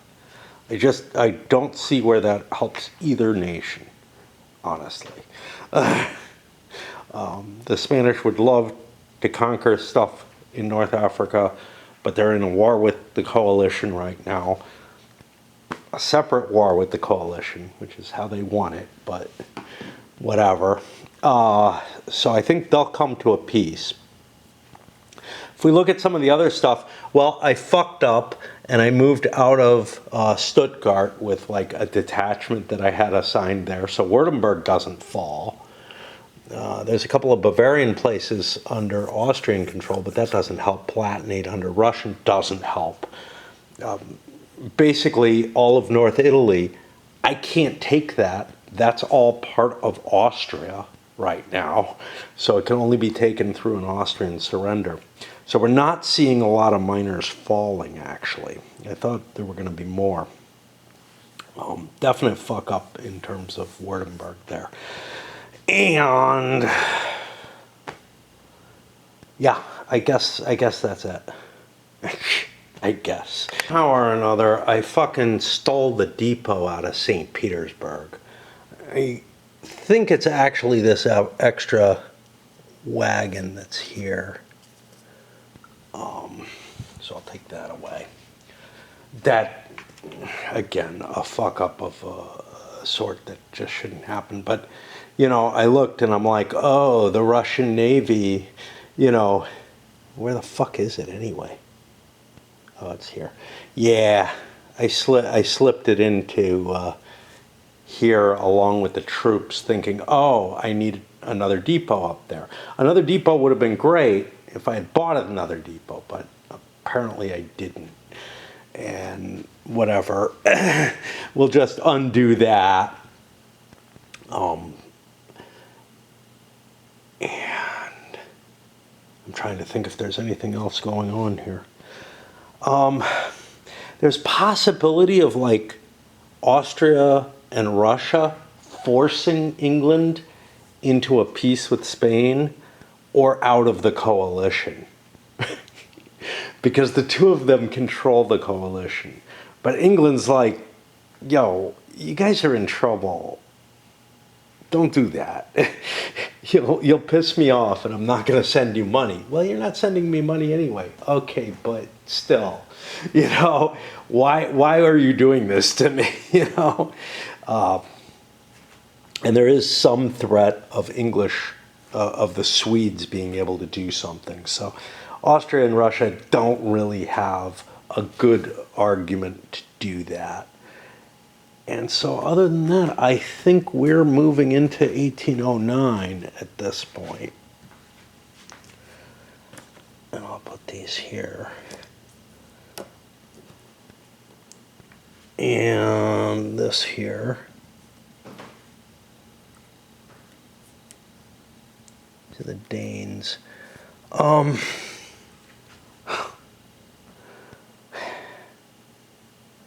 I think that the army is dissolved at this point because it is conquered. It would be dissolved if it were conquered. So it kind of didn't matter that Morocco and Denmark, that I put them aside. It makes sense that they would dissolve the army, I guess. I don't know. But it's like, yeah, it doesn't really matter either way, I guess. And that means this video is going up for the 1808. And then we have more cards for 1809. How many? Just one. Well, that's not bad. Maybe we'll get through.